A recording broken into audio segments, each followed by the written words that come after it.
い全国大会目指して頑張ってみたいかあの若い頃の気持ちを取り戻せたら良いのにもしよろしければ行きましょうか願いが叶う街にその時間楽しい年に行くもしかして知ってるのやのととすがり出会うやなものって答えそうかもしれない知りて素晴らしいものそれは救いの旅路だ我々の忘れおいでこれは愛の告白願って忘れましょう成長の苦悩世界を恋になり雨のアウハウと叫んで気合い入れよう恋の願うの今日の今日のベ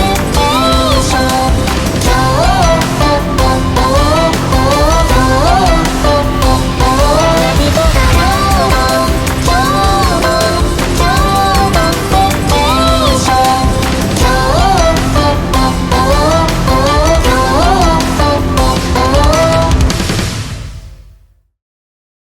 Hello and welcome to Japanimation Station's Kyoto Vacation, an anime podcast with Sean Chapman.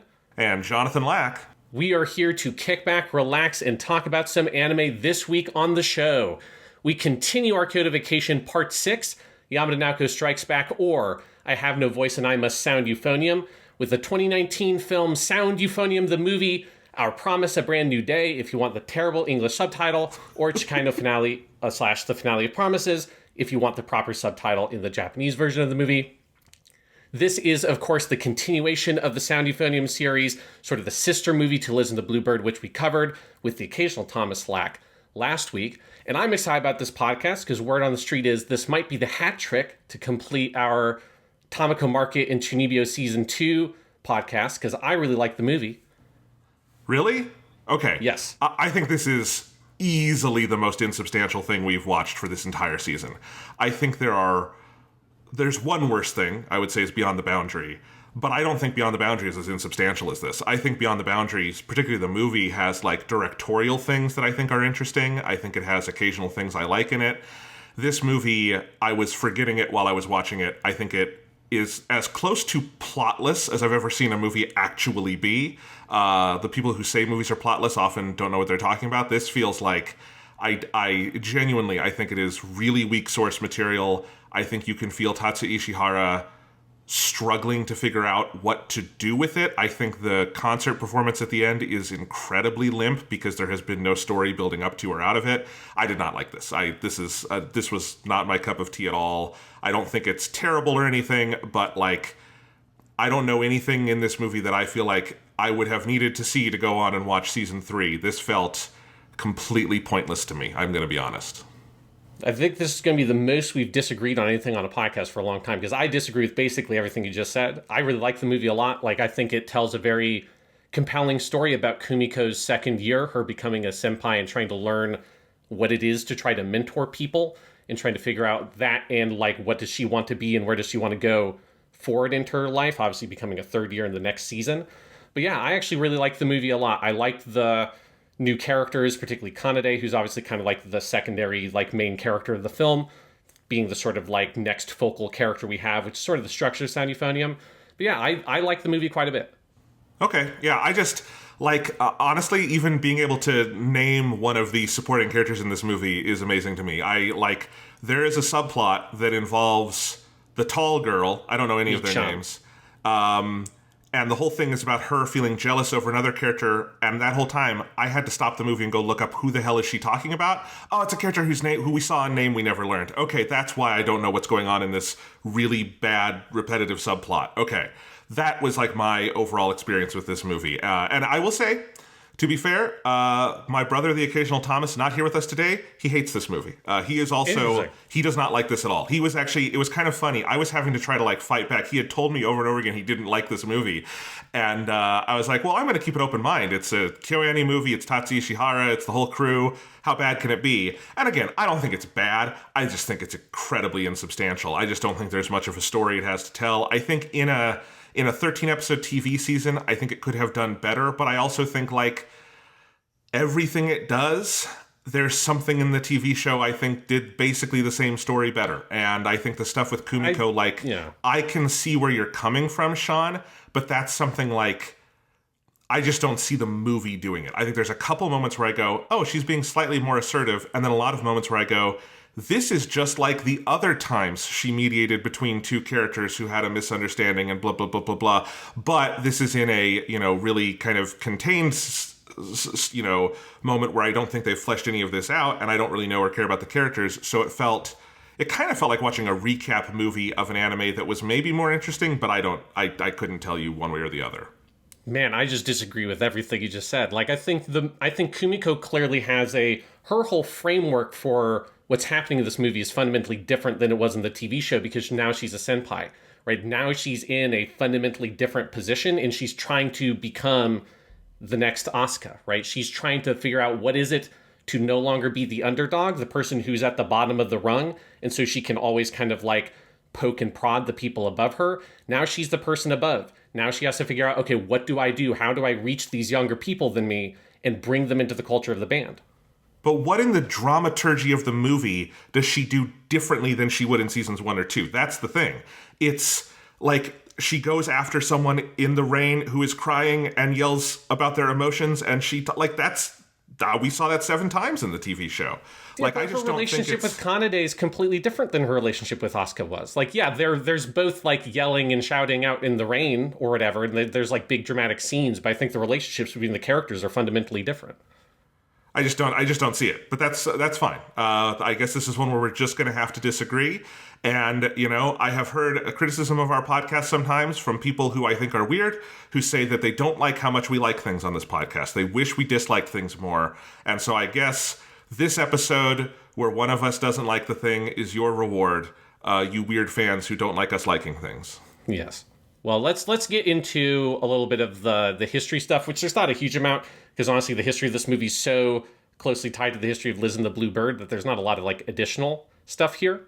And then we'll get into the movie. So in terms of the general history, just a recap of what we talked about last time, because again, these two movies, this and Liz and the Blue Bird, they come from the same place. So the movie ultimately evolved out of discussions of wanting to do a movie sequel to the show. Which, remember, part of the idea of wanting to do the movies in the first place was them not wanting to have to do all the band shit on a TV show budget, which is ironic when they didn't eventually do make that season 3, which is now airing. Or has just finished airing, I guess, when this podcast will come out. That all coincided with the author Takeda Ayano of the novels sharing her outline for the 2-part novel Kitauji High School's concert band, The Second Movement of Turbulence, which is the 2 novels that tell the story of Kumiko's second year in high school. Yamada Naoko ends up taking the Nozomi and Mizore storyline, which is the storyline that's most particularly about the Liz and the Bluebird piece that they play at the Kansai competition, and she goes and makes that movie, and we did our podcast on that. That then leaves the Kumiko sections for Ishihara to adapt. So while Liz and the Blue Bird explored the very different aesthetic that Yamada Naoko had for Sound Euphonium, the plan from the beginning was for this movie Chikano finale to be a more straightforward continuation of the TV show, continuing like all the general overall crew and the aesthetic and all of that just straight into the movie. Even with splitting out the Mizore and Nozomi storyline, based on what I read of sort of like synopses of the books, there are various other subplots that were in the novels that were cut out. Most notably, there's a whole subplot involving a first-year trumpeter that I think is kind of like a big part of where Reina's story is, where there's a new student in the trumpet section, and then there is something involving a percussionist that I don't know how that's involved, but I just read that there's like, oh, there's a whole subplot involving a percussion person. The movie released in theaters on April 19th, 2019, receiving the normal small-scale release most of these Kyoto movies do at 73 theaters, and then it ultimately grossed a quite strong 320 million yen, which is the highest-grossing Sound Euphonium movie and also the highest-grossing Kyoto movie attached to a TV show since K.O. the movie. So you basically have K.O. the movie is right at the peak if you're putting Silent Voice aside, which is kind of its own thing because it's not attached to one of the shows. Then you've got Disappearance of Suzumiya Haruhi, which is also incredibly high up. That's like 800 million. And then you've got this film. Most of the other movies KyoAni has made have been just sort of around that 200 million yen mark. So this one did quite notably better than most of the others. It also reviewed quite well, and it was the highest rated movie in the weekend that it debuted on the PIA Audience Satisfaction Survey, which is like the Japanese equivalent of like the cinema score thing. And then the home release also sold well, with a limited edition selling 15,874 copies in its first week, ranking 4th on the Oricon charts, and that's about 1,000 more than Liz and the Blue Bird, just to put that into perspective.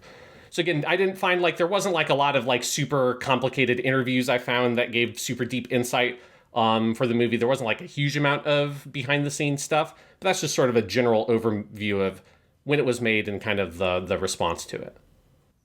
Interesting. Yeah, I think it's interesting it did so much better than Liz and the Bluebird. I wonder how much that is just down to Liz and the Bluebird looking different and not having sound euphonium in the title. Like, I wonder how many people who were fans of the show who would have gone to see Liz and the Bluebird were turned off. Like, I wonder if Liz and the Bluebird would have been better off if it was just called Sound Euphonium Gaiden Liz and the Bluebird. Like, I wonder if that would have done it. Because clearly, like, none of the appetite went away if you look at this. And this did better than the compilation movies, which is what you would expect because it's a real movie. It's not recycled footage. But Liz and the Bluebird was down there having kind of bombed, although it did really well on home video because it had good word of mouth. So, yeah, that's interesting to me. Yeah. I mean, I think it's also just like, if you're a fan of the TV show, presumably you want to see what is like the next sort of main, quote unquote, main chapter in the story with Kumiko. Which obviously, like, is the thing to talk about with this movie is I think that, like, this movie Chikano finale, while it doesn't, like, necessarily need Liz and the Bluebird for you to understand what's happening in the film on a basic level, I do think that there is a lot of sort of sympathetic resonance, or whatever, that's a weird phrase to use, but between the two films where the content and the thematic ideas of what the Liz and the Bluebird piece represent, that's reflected a lot in, I think, some of the character relationships in this film. Because obviously both of the stories of these two movies was all just originally one contiguous novel. So there is, like, kind of like it's a weird relationship between these two films, because Liz and the Bluebird does kind of mostly stand on its own. This movie also mostly stands on its own, but it does, I think, for, like, a little bit, if you want that deeper reading of what's going on, you need to have seen Liz and the Bluebird to kind of understand what this piece of music is about and how it reflects Kumiko's relationships with different people in the film. Well, definitely Liz and the Bluebird is something you could watch without having seen a second of Sound Euphonium. It would be a very weird entry to Sound Euphonium. Yes, this is like the next chapter in the TV show, right? It is like a TV show movie in that way. Kind of like it's much more equivalent to something like the Love Chunibyo and Other Delusions film than it is something like Liz and the Bluebird, even if they're technically both part of the same franchise.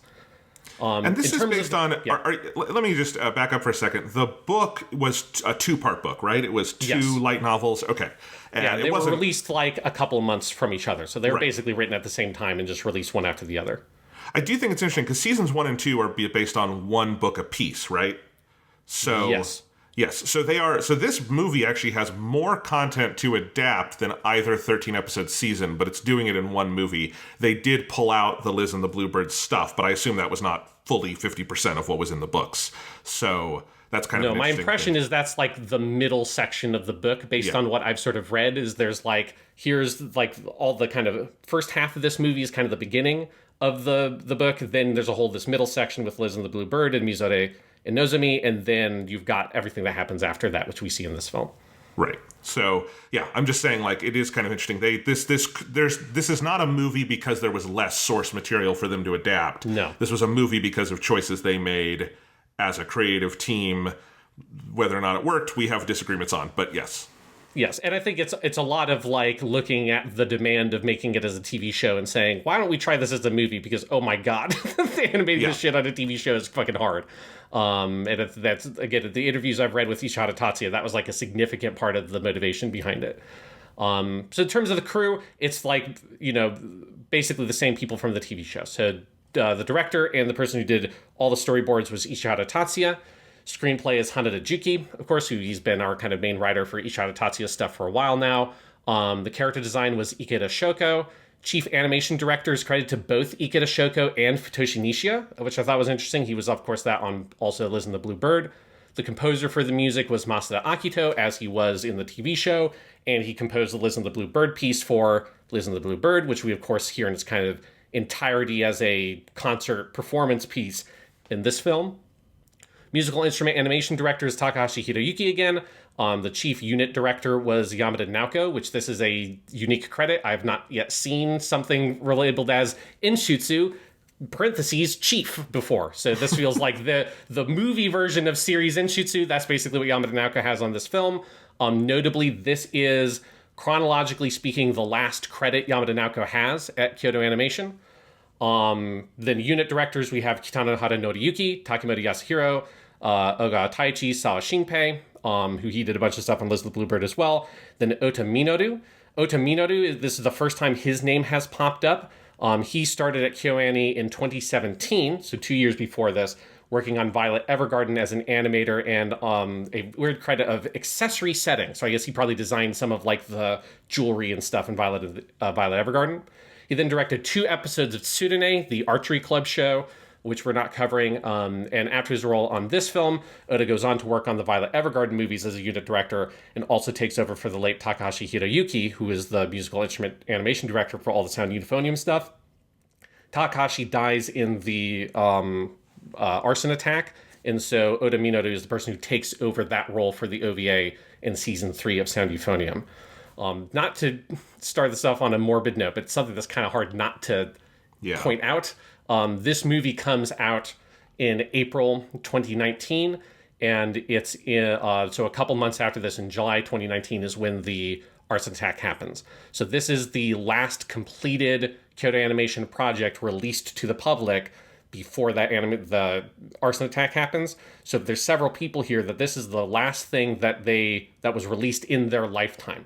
So Ikeda Shoko, the character designer here, goes all the way back to Suzumiya Haruhi, who's the character design chief animation director on that series. She loses her life in that attack. As I said, Takahashi Hiroyuki, the musical animation director here, he loses his life in that attack.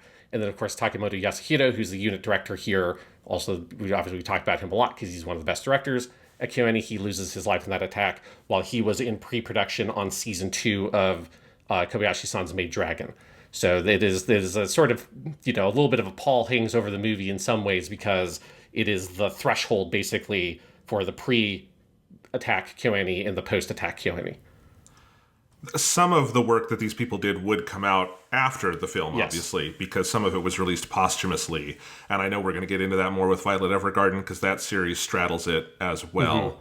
Mm-hmm. But yeah, that's really sad, because all those people are, like, whatever I think or don't think about the movie, Ikeda Shoko did A+ work, Takahashi Horiyuki, A+ work, Takemoto Yasuhiro, always, these people are the great, and obviously they would not have to be doing A+ work for it to be sad for that, but just to point out, what a just ginormous loss that I don't think we can begin to account for.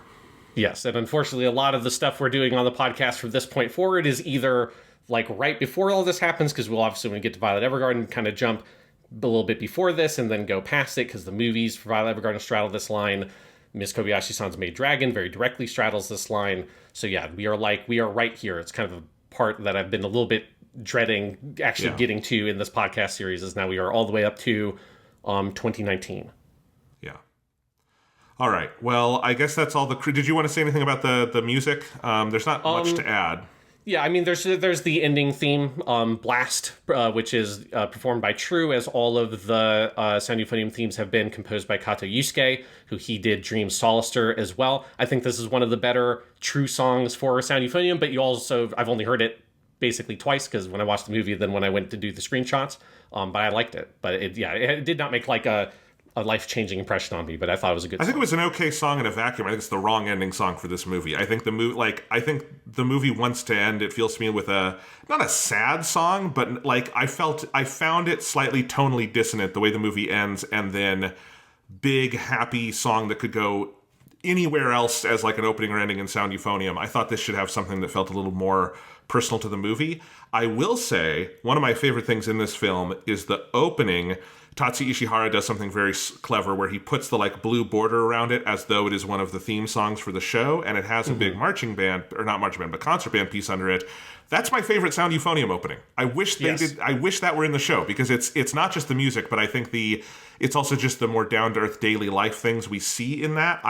Honestly, that was my favorite part of the movie. Those 2 minutes, that opening, I thought was a really charming opening, kind of getting us into this is the second year, but also I think the musical accompaniment to it felt more right for a Sound Euphonium opening theme than any of the ones in the TV show. Yeah, I agree. And I think one of the things I like about Blast is the ending theme song is it does feel like they sort of turned up the concert band percentage of the song, right? Because all of the Sound Euphonium opening and ending themes have had a certain amount of like, how much of this is a J-pop song? How much of this is like the concert band thing with the, that kind of more concert band style instrumental elements? And I do think Blast, it felt like a better balance there, because I think a lot of the other ones like Dream Solace are just a bit too J-poppy, and it kind of like overwhelms the concert band instrumentation. I think that this was a better balance, though I would agree that I think really just make them band pieces. I get why that's not going to happen, but it's better, and I'm glad that the movie kind of has like a better space to be able to just do that, where I think it would be a harder sell to try to do that for 13 episodes of a TV show, when you have your like marketing deals you can do with the singles and all that kind of stuff, but it's what the show really wants to have. To be fair, this is partially a problem of Kyoto Animation's own making. They were the people who did Haruhi and helped, like, usher in, obviously not solely responsible for that, but usher in the era of the openings and endings need to be events with songs that can be sold as big singles, and that's how you support the shows. They are definitely one of the studios most responsible for creating that scenario, so I do understand why it is the case. And as we've said, none of these openings and endings are in any way bad, but it is something when they do the concert thing, it just tickles the spot of what I like in the show more. So yeah, 100%. Japanimation Station. Thanks for listening to Japanimation Station. If you're enjoying the show, please remember to like and subscribe, leave a review on Apple Podcasts or Spotify, and tell your friends. You can support the show directly on Ko-fi at the link in the description, and remember to check out the Weekly Stuff podcast, our long-running series on movies and video games and everything else on all platforms. And now, back to the show.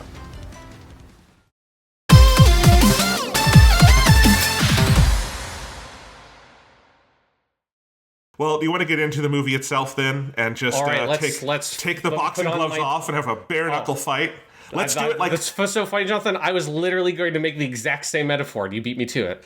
Well, here's the joke I was going to make after that, because I've been playing a bunch of Yakuza games, like a Dragon. Is this the part where we both rip off our suits and show our back tattoos and start having a big fight on the roof?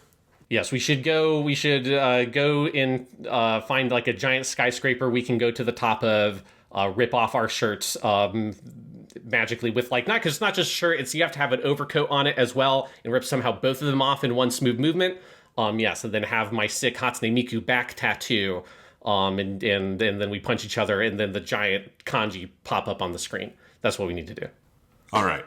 I actually want to make it more respectful than that. And I'll get things going by saying some of the reflection I've had, because I watched the movie last night. I was not into it. It was a bit of a struggle for me to get through. But I didn't, turn it off and just, go, I don't know, play Call of Duty or something and try to forget about it. I wanted to try to okay, we're doing a podcast on this. Obviously, I'm going to put more thought into it than that. If I just came here with, I didn't like it, that would make for a really boring podcast. So I wrote about the movie a little bit over on Letterboxd. I thought about it a little bit. I talked to my brother about it. And I think one of the things this movie clarified for me is that I'm not sure I like or resonate with Sound Euphonium as the basic story source material all that much. I will say, Jonathan, I am sure that you don't. Because I will say, I was not surprised in the slightest when I saw you, tweeted your, thing and saw, oh, Jonathan didn't like the movie. That did not surprise me. When I think about your response to season 2, it's yes, I think there are parts of Sound Euphonium that just don't work for you, and season 2 was a lot heavier on those parts than season 1. So I think it makes a lot of sense to me why you have the response to the film you do. Well, that's what I was going to say. I think it clarified that for me. I think I respond to Kyoto Animation's production of Sound Euphonium. I think I respond to the spin they put on the ball. I think I respond to the things the various artists involved in this found in the material and took off in their own direction, such as episode 8 of season 1, which is there's certainly, and again, neither of us have read the books. The books are not even, only one volume is in English. And if you were going to read them all in Japanese, you would need more time, because that would take you, there's a lot of them. But I think you can say pretty clearly that is an episode that is so visual and is so atmospheric and tonal that it is, I don't think you even need to read the book to know it is putting spin on the ball from what they got from the source material, right? And I think that and just the fact that Reina is so much more prominent in their interpretation of season 1 than she clearly is in any of the story moving forward, because she barely exists in this movie, she barely exists in season 2. There's a couple of moments, but like they clearly beefed that part up in their interpretation than I think the author thought was important. And so there's and stuff it's like important that. to remember in context that when KyoAni made that first season, that first book was the only thing that existed. And so that relationship being central to that book, it makes sense. Okay, we're going to make that central to the TV show. I agree that they like really amp it up a lot, which then means when you move to season 2 and that relationship is not what's central to the story anymore, there are other characters coming in that now become central. It definitely, I think, kind of throws a little bit of that, how intense they went. It throws that approach for a loop. Well, so for instance, like to put a finer point on it, I was responding to, because like I said, I found the first 7 episodes of season 1 good, not great. And then that was the leap. And I think what I was responding to, and I do think what a lot of the artists were putting into the show in season 1 was the story of identity it was telling, where you can kind of clearly double, Kumiko's discovery of Reina as a muse and the Euphonium as something she is passionate about, as a queer reading, a coming out reading, something like that, right? But I think when you go on with the story, that's not like a thread that I think is pulled on much more, because I think that's a spin on the ball that KyoAni made in their adaptation of the season. And so season 2, I was responding to the production, but not the story as much. Liz and the Bluebird, like, very clearly is the most changed of anything they did, because they pulled it out of its original context, put its own thing on, and it is the most authorially decisive Yamada Naoko thing she had made to date. I think it is fair to say. Yeah, because they like removed the protagonist from that whole story. Yes. Like you have to make a pretty dramatic change to do that. Even if Kumiko's not the most central character, she is still technically your POV character. And removing that's if you're talking about putting spin on the ball, that's a hell of a lot of spin. That's a hell of a lot of spin, and I think you go from that to this movie, and it also clarified for me, I just don't care about Kumiko as a protagonist. I think I care about Kumiko in certain bits of framing that Kyoto Animation does. I think I certainly like Tomoyo Kurosawa's performance as Kumiko. I think it's and actually in this movie, I actually just want to give her some more praise. I think she's really good again, and I think I heard even more of like, this doesn't sound like any other actor I can think of doing the teenage girl performance. And then we can have a longer discussion about that later. I think it's a very unique performance of that character, and I like it a lot. So all praise to her in that. I don't find her interesting as a character. Some of that is by design, in so much as the books are from her perspective about her encountering other people. So she is never supposed to be the most colorful character in the room because she is encountering other more colorful characters. But for whatever reason, I just don't resonate with her and her experiences that much, outside of, I think, the Reina relationship in season 1, that the show is never going to give me that as much again. There's the scene I liked most in this movie. You can probably guess what it is. It's when she punches out her lame boyfriend and goes and hangs out with Reina, and they share an indirect kiss on their candy apple, and it's very sexually charged for a moment, and then we have to leave that behind because we can't explore that too much because it's not actually part of the story. So, like, that was kind of my reaction, and I think it clarified for me, okay, if I were to read the books, I probably would have no interest in this story at all. I think everything I was finding interesting about Sound Euphonium is the production, and I think when you get to this movie, which is the closest they've ever hewed to whatever the source material is, because in the other ones, they had to take one book and make 13 episodes, so there's a lot of Kyoto Animation additions and changes and all those sorts of things in those first 2 seasons, and in the Liz and the Bluebird movie, it's almost all KyoAni doing their own thing, and specifically Yamada Naoko doing her own thing and her close collaborators.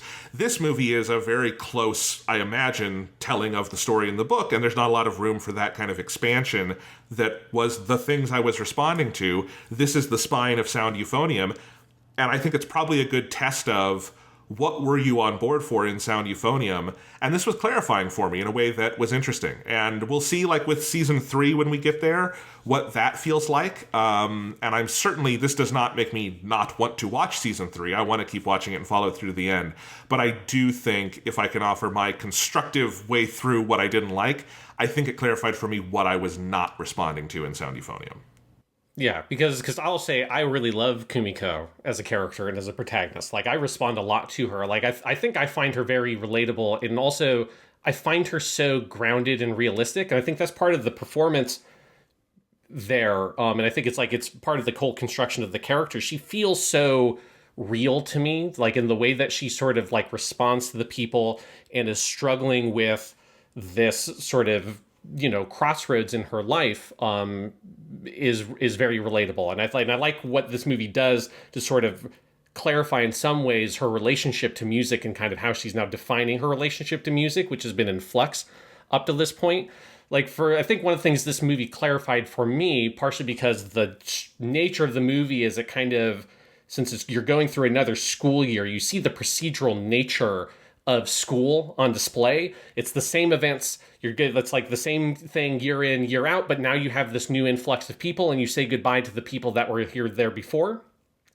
And then you have to then grow and evolve and move up along with it, and seeing the sort of structure of the school year and the events and all that stuff, but seeing the way that your role shifts within that, I think is like a very, very pointed and powerful representation of that really unique dynamic in high school that I think a lot of anime, while set in high school, doesn't really capture, because it's usually not focused on the school part of it as much. And it's the thing that Sound Euphonium has always been much more focused on than other series like this, is it's very focused on what is the school, like how does it affect their lives, what is like this class like as the band. And I think one thing I saw here is that the kind of overriding theme and concern of Sound Euphonium as a series is, I think it's just examining what happens at this bizarre intersection between the lives of these people as artists / musicians and their lives as students, right? Their sort of existence as an artistic being and their existence as like a socio-political being in this larger body of the club, which is part of the larger body of the school, which is part of the larger body of Japan. And there's all the drama in the series is born from that intersection, what happens at that intersection. Some of the things that happens at that intersection is amazing and beautiful because you see the connection of all these people working together as one holistic unit, as this larger cultural body working towards one product that is an artistic product.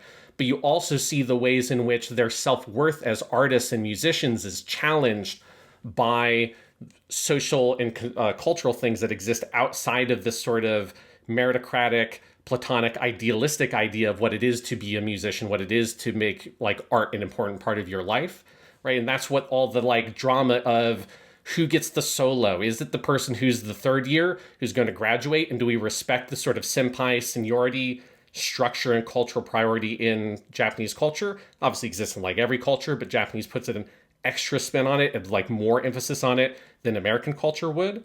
Or does it go to the person who is the more talented musician and recognize the work and everything they've put in, and the talent they have as a musician? And what are all the complicated emotions that come from that conflict and that intersection? And that's the root of everything in Sound Euphonium. And Kumiko is this person who is trying to move through and navigate that and seeing how everybody kind of comes into this intersection. Now this intersection of metaphor is it's now a road intersection and they're crashing, right? They're trying to like speed through and they end up crashing, or they're just fucking, man, they're just hanging on that red light forever and it turned green and they're still not going, right? Everybody has a different hang up or a different complexity that when they hit that intersection, they don't know what to do with it. And Kumiko is trying to navigate what are all these different hang-ups and issues and drama that people have, and how do I make that better for them while also finding out how do I navigate that intersection? What is music in my life? And what am I as a person? Am I going to pursue music, or am I going to pursue this relationship with this boy who confessed to me, right? Like what am I? Am I an artist or am I a student at the school? And how much of these two things am I? And that's the stuff that I respond really strongly to, because I think it just speaks to a reality of being a young person in this kind of scenario. I see so much of myself in some of the characters, but also it makes me think of a lot of my students and seeing them and their relationship to going up a school year. When I was at my previous school, and not just only teaching freshmen, because now I don't actually see the moving up the school year thing. But at my previous school, when I was a debate coach, you saw the like, oh, now this kid's a senior, and here's a freshman coming in. And how is their perspective of how they see themselves change? And how does this freshman see them in a totally different light because they don't know any of the history, any of the drama, they are new? And how does this larger culture of this club or this school continue even as you're filtering people out every single year. And so those things, the school drama aspect of Sound Euphonium, I do respond really strongly to it. I think Kumiko's a really powerful and effective protagonist at tackling that kind of story. But I think the thing about this movie is that that's what this movie is about almost 100%. If the thing you were responding to was more of like the music aspect specifically, that's not in this movie so much, right? That's Liz and the Bluebird has a lot of that. Or if like it's more of like what you're seeing in like the identity stuff with Reina and Kumiko. The more internal stuff, right? Like this is a very externalized movie. Yes. The subjective internal stuff, which is, you know, the Yamada Naoko special and is there in the TV show as well, that is not in this movie so much. And that's not necessarily a problem with the movie, but it is like just a statement of fact. That's more in the other material. Exactly. And so that's like where I think you have, I think, a really fascinating situation with Liz and the Bluebird and this movie Chicano finale, because I refuse to use that fucking English subtitle. That English title is so fucking bad, Sean. Last night I was tweeting out my Letterboxd review, and I couldn't fit it in the tweet because the title was too long. I had all I wrote was like, I didn't like this movie, here's my review, and then it's the Letterboxd thing of here's my review of, and that title is so long. It's too long for Twitter. If your title is too long for Twitter, shorten your fucking title. Chicano finale is a good title. Yes, or you can translate that title in a number of different ways that would work. But yes, Sound Euphonium, the movie, - Our Promise, A Brand New Day. Just go fuck yourself. Let's look at all, I know this is not off topic, all the punctuation in that title. Sound, ! Euphonium, the movie, - Our Promise, A Brand New Day. Too much punctuation for one title. Yeah, whoever came up with that English title, I don't know if that came from the Japanese side of things. I don't know if that was like Shout Factory, who did the like Blu-ray releases stuff over here. I have no idea. It's a tragedy. I don't know where A Brand New Day even fucking came from. Where does that come from in the title? It's all confusing. It also doesn't really reflect what the movie's about or tonally. It's so weird. And it breaks the thing that the movie subtitle in Japanese is carrying over from the TV show, which is that every episode had a musical reference in the title, which is what the word finale here is doing. And it's just a tragedy. I hate it. I despise it. I can't deal with it. So it's Chicano finale. That's just what I'm calling the movie. I don't care if people think I'm a weeb or whatever for it. This is how it's going to go. You're definitely a weeb, but we've established we have a podcast called Japanimation Station. Yes. That's not a debatable thing. Oh yeah, I can speak Japanese. I'm a card-carrying member. It's just this is how it goes. But anyways, back to the relevant thing here. Yes. The thing that they have done with these two movies is that it reflects exactly that like intersection thing. These two different ideas that are constantly at war, or not always at war, because they can coexist and they can sometimes buoy each other up, but they're like always in relation to each other. They've kind of split them into two films because all the internal musical artistic stuff, that's all embodied in Liz and the Bluebird as a movie. Whereas all of the drama and the interpersonal politics and the structure of the school and the club, that's what this movie is about 100%. I'm fucking way into it. Like, I love all of that stuff, but I'm also like a high school teacher, and so there's a part of that I think does hit me in a particular way that I think this movie has such a canny grasp on the feel of a school year and as it moves through and like how students change and evolve through it. It's very good at that. But it's a very particular thing. And so they've kind of split those two things out. So if you're someone who responded very strongly to one part, but not at all to the other, there's just not a lot for you in this film. But if you're someone who likes that stuff, there's a lot here in this movie. And I do think that there is a lot to be gained from looking at the two films in contrast and how they complement each other. Like, I don't think that this movie brings a huge amount of insight in the reverse direction to Liz and the Bluebird. I think it's kind of hard to because Kumiko is such a non-factor in that film. But the fact that they have an entire performance that's like 10 minutes long or something of Liz and the Bluebird in this film, it's kind of impossible not for me to bring in what does that song, which is heavily narrativized, represent and mean, and then how does that musicality of that, how does that reflect on all of the interpersonal drama and club politics that's going on here? And it's like that exists through a contrast with this other film, which I think is interesting, but also it's a little bit awkward because it's just not how you usually, I think of watching movies, because movies feel so standalone. But I think this movie is empowered a lot by looking at it in contrast with Liz and the Bluebird. And I see how the novel works with that stuff representing the musicality of it all, and Kumiko brushing up against it and struggling with that as well. That's an interesting thought, and I'll be honest, until you were saying this, I had not even really thought of this in relation to Liz and the Bluebird, other than I liked that movie more.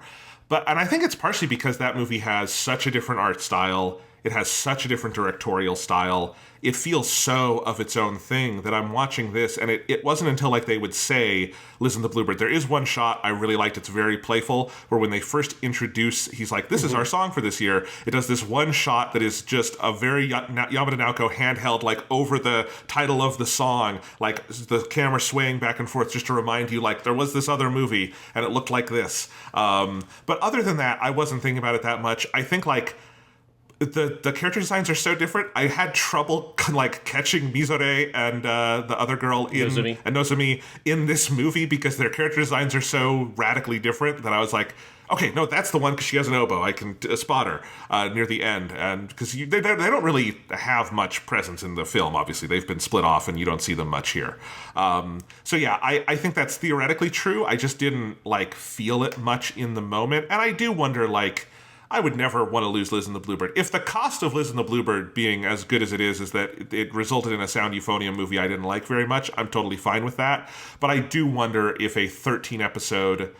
I definitely think a 13-episode TV season of this story with the Liz and the Bluebird stuff built in, I would like more than this movie. I probably would not like more than the movie Liz and the Bluebird, if that makes sense. Yes, I agree that like that movie gets to be such this like pure own thing that yeah, like I would rather have that and have this movie is just kind of in an awkward position where like it has to be a direct continuation of the TV show, right? Like I think it would be wrong for it to try to go off in a crazy fucking direction and be super wildly different and have a third totally different character design approach. It's supposed to be this is the TV movie. This is the K-On! The movie for Sound Euphonium. This is I'll Be Here for Beyond the Boundary. It took you a second to remember what that was called, huh?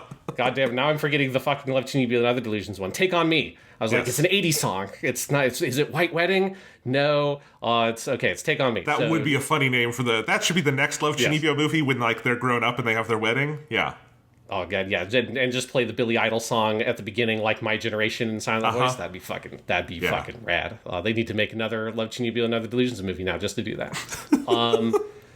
But yeah, so this is that equivalent for this franchise, but it is because they have this weird. They've taken a whole giant chunk of not just the plot, but also a huge amount of the like rich thematic material that I do think reflects so much of Kumiko's experience. If you're thinking of the Liz and the Bluebird dynamic between those two characters as thematically represented in the song / the book in universe, and you look at Kumiko's relationship in this film, I think there's so much material there, and it is obviously like it's fucking that's what it would have been in the book. It's all meant to be one continuous story, but it is awkward. You're like the audience has to do that work because the movie cannot ask the audience to do it for them because they are two separate movies, even if they exist in the same franchise. Whereas if it was a TV show, because you have all these contiguous episodes that are directly juxtaposed, you could do that much more cleanly.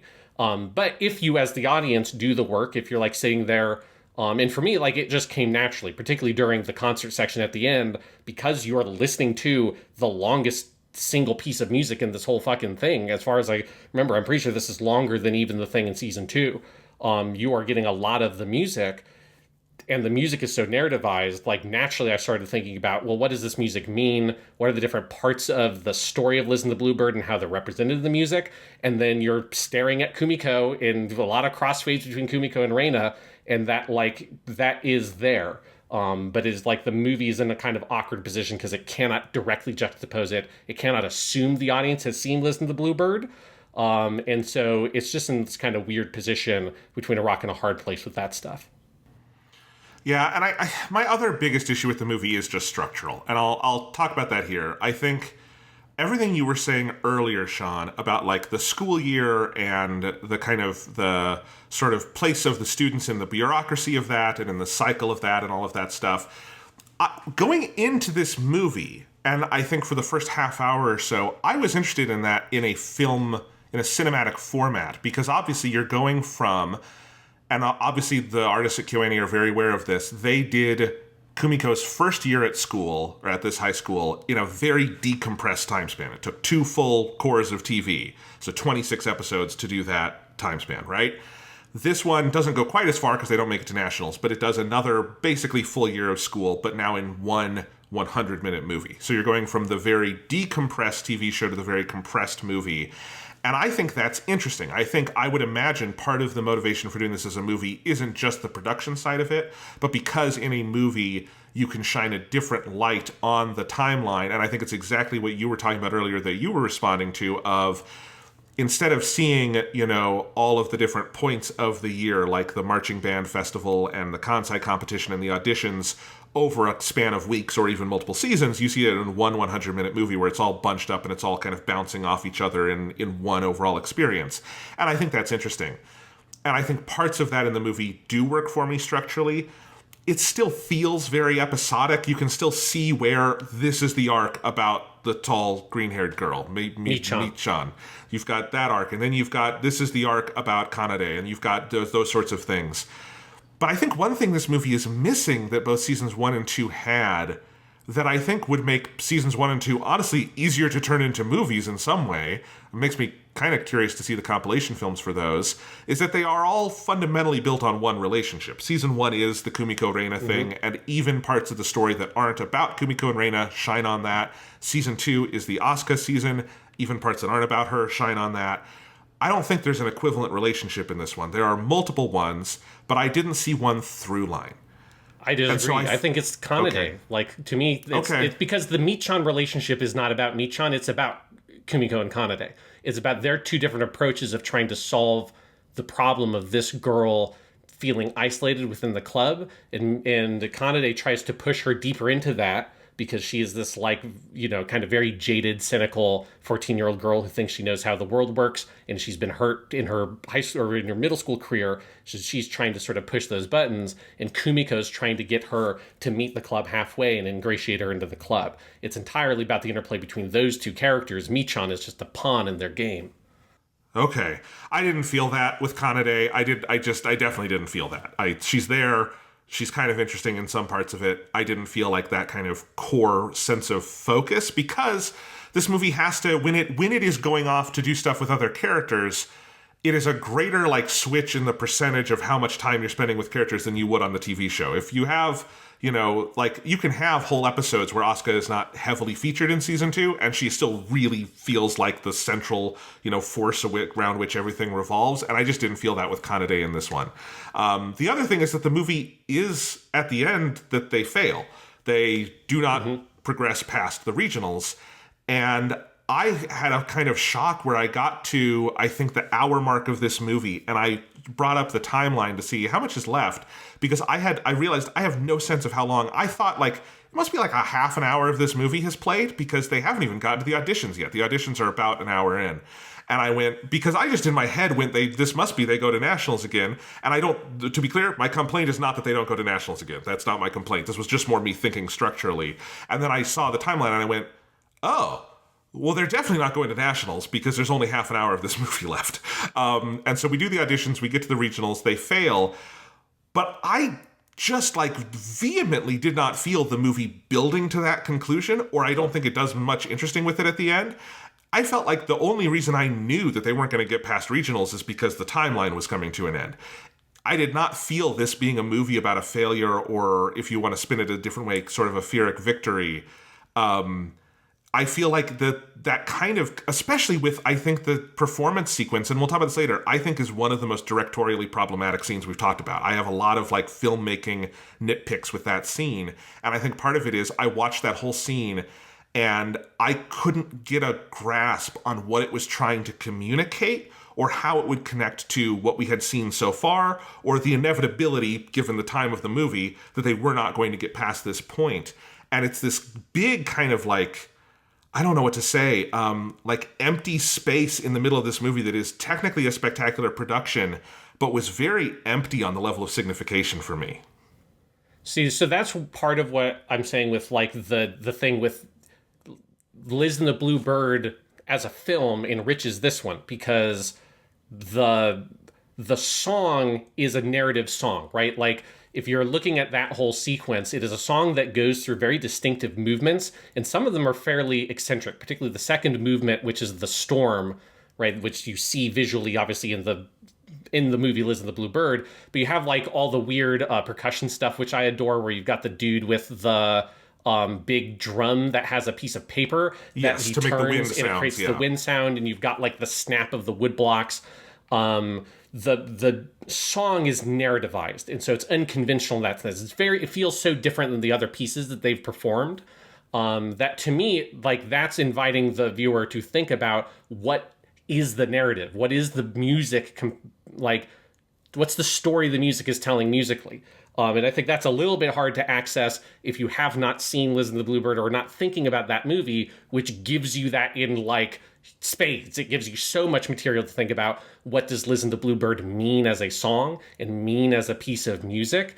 And so I think this movie's in an awkward position where the audience, if you're going by just this film, does not have a relationship with the Liz and the Bluebird composition. But if you're thinking about what that is from the film titled Liz and the Blue Bird, I think there is a lot of richness here in how that is sort of relates to the relationship of being a mentor, which is what Kumiko's story is all about. It's about mentoring Kanade. It's about how do I sort of step into this position as someone who's going to be the Liz trying to build up a blue bird and let them fly away, right? How do I become the next Asuka senpai in that regard? And I think it also then relates to her relationship with Reina potentially going to music school, which Kumiko maybe is not going to do, right? And that's obviously, there's a parallel there between Mizore and Nozomi's relationship.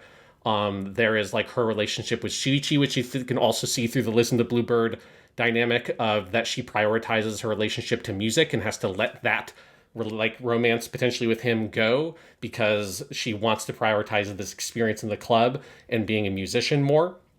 That connects to that material as well. And so to me, that's what is signified in that scene. But I think that unless you are doing the work as an audience to, on your own, start pulling in this other film, that's not going to happen. So I think it's totally fair to look at that scene and get like not a lot from it, because I think it requires a lot of kind of paratextual work on the part of the audience to do that. If you do that, though, I do think there's a lot of resonance there between the meaning of this song and the different kinds of relationships that Kumiko is struggling with. Also, her relationship with Asuka in and of itself was a Liz and the Bluebird thing, and Asuka senpai's like sort of phantom hangs over Kumiko throughout this whole film. So I think all of her relationships, you can see how that Liz and the Bluebird dichotomy and how she's on both sides of it in so many different relationships is there. It is present in the film. I can see that. I mean, here's the thing. There are lots of movie duologies I love that do paratextual engagement with the other film.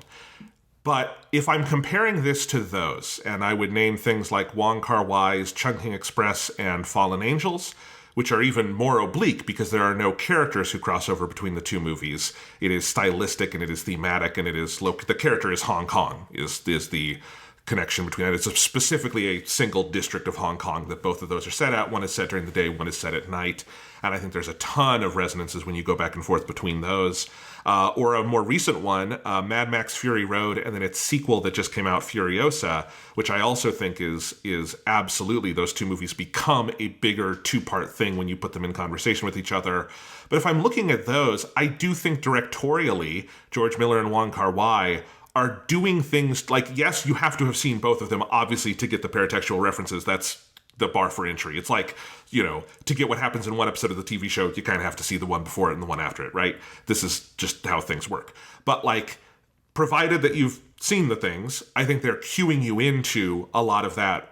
It's something that I think is really strong in both of those pairs of movies, is how they cue you into start thinking paratextually. And I have seen Liz and the Bluebird. I'm doing the podcast on it. For some reason, this movie never got me thinking paratextually about it, really. And I think part of it is the styles of them are so different. I don't just mean the animation style, although that is part of it. Like the fact that when you look at, for me at least, when I look at Mizore on her oboe in this movie, I don't think about Liz and the Bluebird because she doesn't look like Misore in that movie. And so that's like a thing that I think was the right call for Liz and the Bluebird, creates a problem when you come back over here. But I also think directorially, Tatsuya Ishihara and Yamada Naoko, both brilliant people, very, very, very different directors at this point. And I think, like, so there's some of that where Tatsuya Ishihara is having to paratextually cue you into something that this other director, who at this point is his Bluebird that he has had to go let free, right, is doing. And so I just don't feel it. And I just don't, like, my problems with that scene is, I think, a little all over the place directorially. I don't see the same, like, because, like, there is a performance of not the entire Liz and the Bluebird, but the entire third movement in that movie, where I think I can look at the storyboarding and you can tell exactly, to me, what story it is telling from every cut and image and edit and all of that.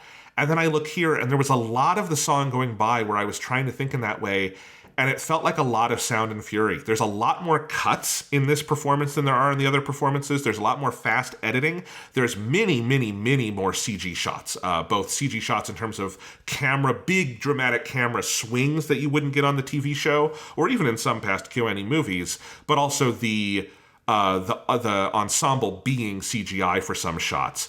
And so you have a lot of those. The final act has a lot of the camera swinging around really fast amidst really fast cuts. And none of that I necessarily object to on its own, but as an overall, 10 minutes of filmmaking, as a piece of storyboarding, as a piece of visual storytelling, I spent a lot of time going through it and going, I don't really understand what is trying to be conveyed here. It feels like a lot of kind of throwing stuff at the wall to see what will stick. For this, our like fourth or fifth time doing a big performance scene like this. And while it is nicely animated, I got none of the rush I got out of the other versions of this kind of scene from the TV show or the other movie.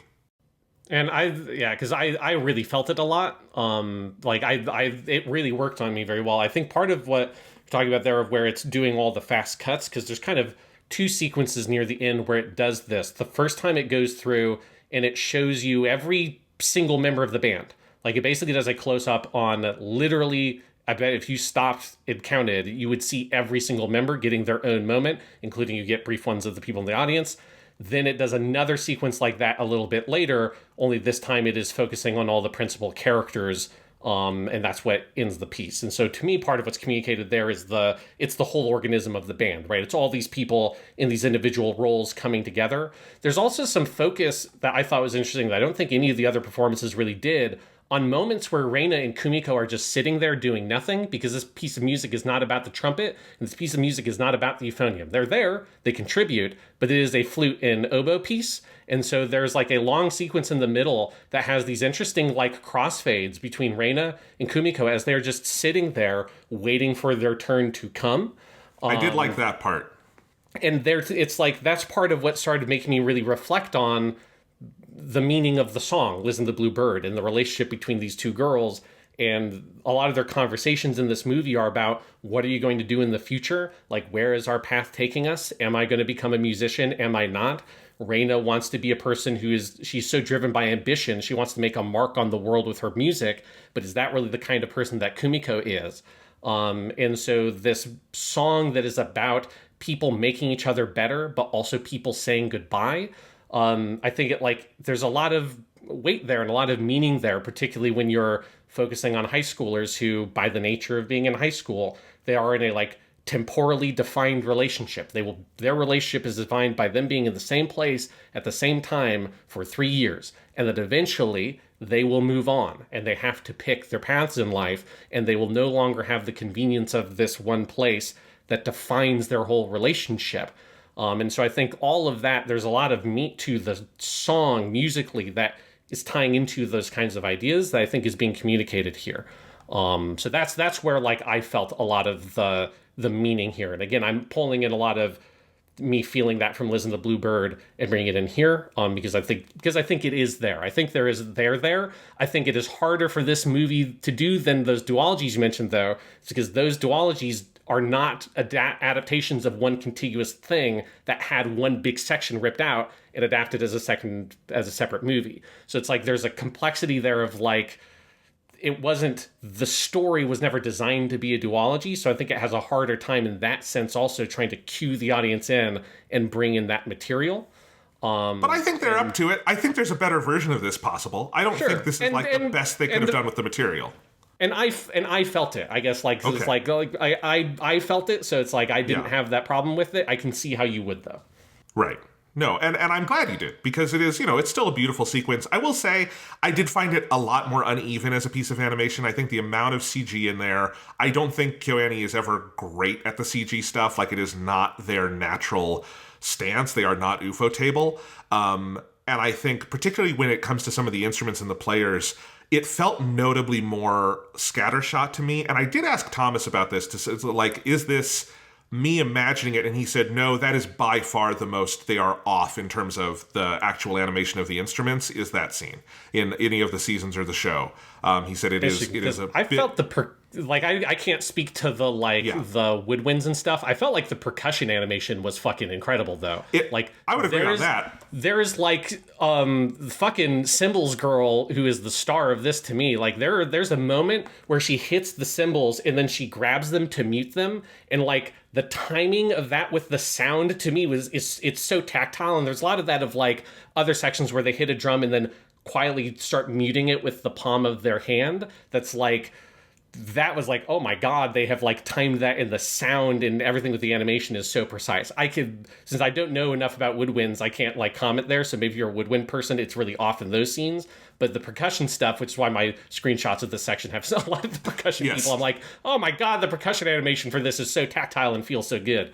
I agree about the percussion section. And to be clear, if I'm saying this is less perfect than the other scenes in Sound Euphonium, it would still be several magnitudes better than any equivalent sequence in anything else live action or animated, as we've said multiple times before. It is still absolutely virtuosic as an overall piece of animation, and to some degree, me complaining about anything about it does feel unnecessarily nitpicky, but we're doing the podcast, so we have to. But yes, KyoAni, we've had to say this before. If you make any complaints like this, it is, it kind of like feels like complaining about like the action in Beyond the Boundary doesn't feel motivated enough. Like, it is still some of the most gorgeously animated stuff ever. So there is, there's always you have to remember that they're playing at a different level.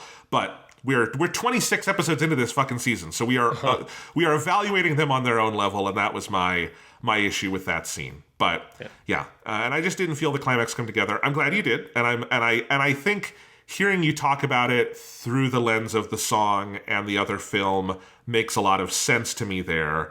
What do you think? And I'm just curious to hear your read on this, because to me, I don't feel like thematically I felt it all come together. That this is in the end a movie about them failing. At least at the goal that they established at the beginning. Yes, it is about the band does not make it to nationals, but Kumiko does what she has set out to do, right? She has accomplished her goal as a mentor. Like, I felt like a very appropriate...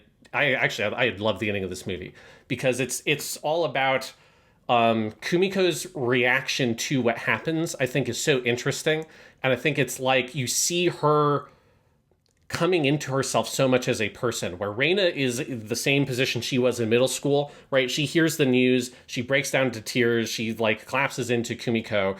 Kumiko looks over and looks at the Victorious school taught by Genchan Sensei, who I hope we see more Genchan Sensei. He didn't have. I like imagining that he is being introduced as the big bad of season 3 on the side in this movie, and in season 3 he's going to come in and he's going to be voiced by Akio Otsuka or something, and he's going to be the villainous conductor. He'll be Taki Sensei with a mustache. It'll be great. Yeah, that's what I want exactly as well. Like, I want a big scene between Taki and Genchan Sensei in season 3 that's like, oh, we're going to go to nationals and we're going to get the gold, and it's like not you guys, because there is like quietly in the background there's like a different Sound Euphonium for this other school where they were like never got to nationals before, but then they got this new advisor Genchan Sensei and he turned the whole school around, and there's like a little subplot of like the Motomu kid who is like Sapphire's adoptive son basically in this movie, which I love. He's my favorite relationship. He is my favorite part of this movie. I love him. His surname is Tsukinaga, and he doesn't like to be called that because Genchan Sensei is actually Tsukinaga Sensei, and that's Motomi's dad, is my read on that. It's a whole thing. Okay.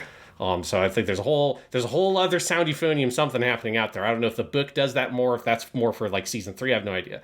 But anyways, like, what the fuck was I even talking about? The ending of the show, right? Yes. So they fail at getting to nationals, but I think what this is about is it's about for Kumiko, it's about her having instilled in Kanade the dedication to this program and what it is about and the culture of this club, and getting her to have overcome all these hurdles to make the next year a better year and to have helped this person. And she accomplishes that goal. And so while Reina is like in tears, and most of the other characters are in tears, Michan is in tears, which I feel bad for her. She seems very nice. Kumiko kind of like takes it all in stride. She has this kind of slightly more, wizened look on her. Like she like kind of has shit figured out a little bit more.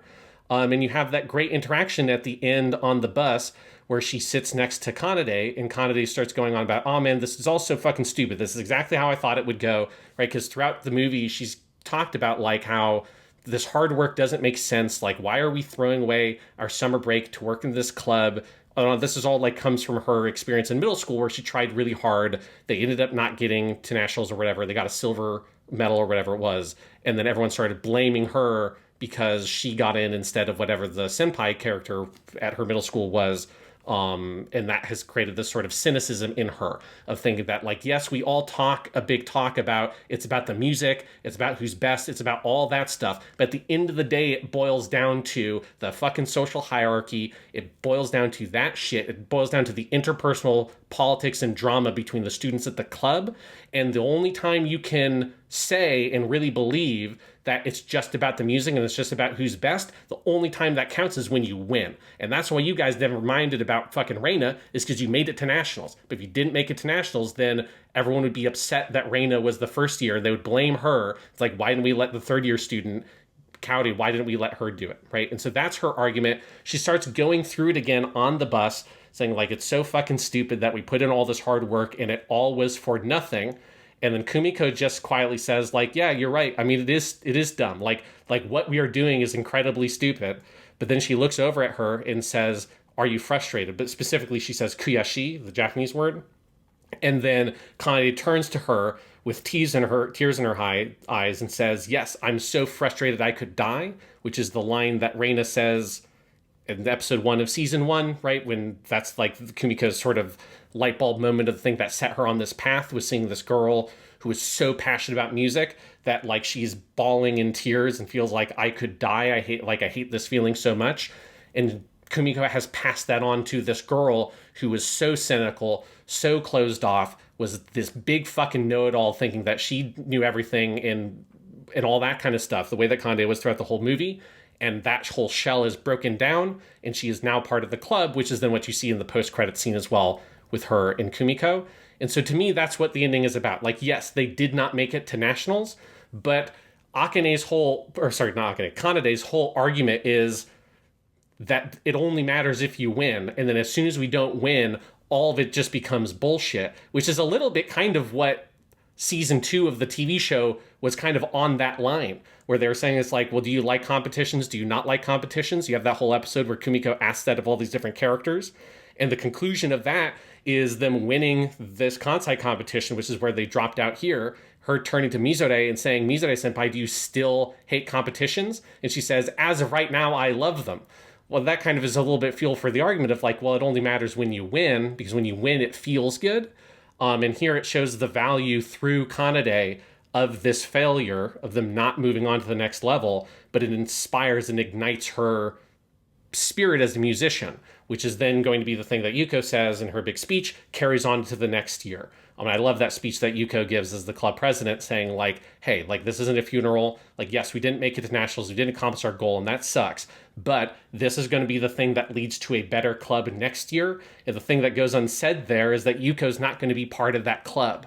But the club lives on beyond the existence of its individual members, beyond the existence of her as a club president. There will be the next year and the next year. And it's about passing that on to the next generation, the lower year students, every single year. And that's what that culture is about. That's what Kumiko does in this film. And so that's why it ends that way, I think. That's interesting. And I don't disagree with any of that read. I mean, I wouldn't disagree. It's your read. If you're not lying about your read, you know what I mean. Yes. But like, I didn't feel that. And I don't disagree. And I think I would like to watch some of that stretch again with that in mind. I think for me, and it is like, I think there's an issue of maybe for me, some of like, I think the movie has so much, stuff to get through in its relatively scant running time. This is a kind of a mid-length movie, as we've seen from KyoAni. It's 100 minutes. That I don't think it creates the subjectivity that I maybe want for that final scene, where I think that final scene, as you're describing it, is very defined by Kumiko's subjectivity, where everyone else is very, very sad and upset, and she is very stoic. And when we got to it, I was kind of thinking, like, she looks vaguely sociopathic next to everyone else, because she's, like, stone-faced while everyone else is very sad. And I can kind of see what you're saying. I also didn't quite feel the contrast. It is a different kind of stoicism than she had in the middle school experience with Reina, where she was, but it is still effectively, Reina is sad and she is placid. It is a different kind of thing, and I acknowledge that. But I guess I just didn't feel the same, because I don't know if the movie is able to, because we're in Kumiko's perspective, but I don't know if I feel like I have a firm grasp on what that means cinematically, the way I do, like what is Mizore's perspective in Liz and the Bluebird is a very cinematically defined thing. When we get to the end there, I feel like I wanted to be in the sadness of the moment a little more. I think that's such an interesting dynamic to do, of you had this meteoric rise in season 1, and this time you watched someone else have the meteoric rise and you didn't have that.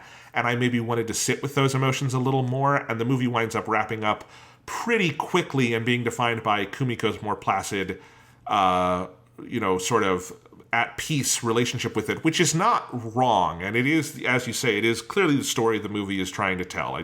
That's obvious.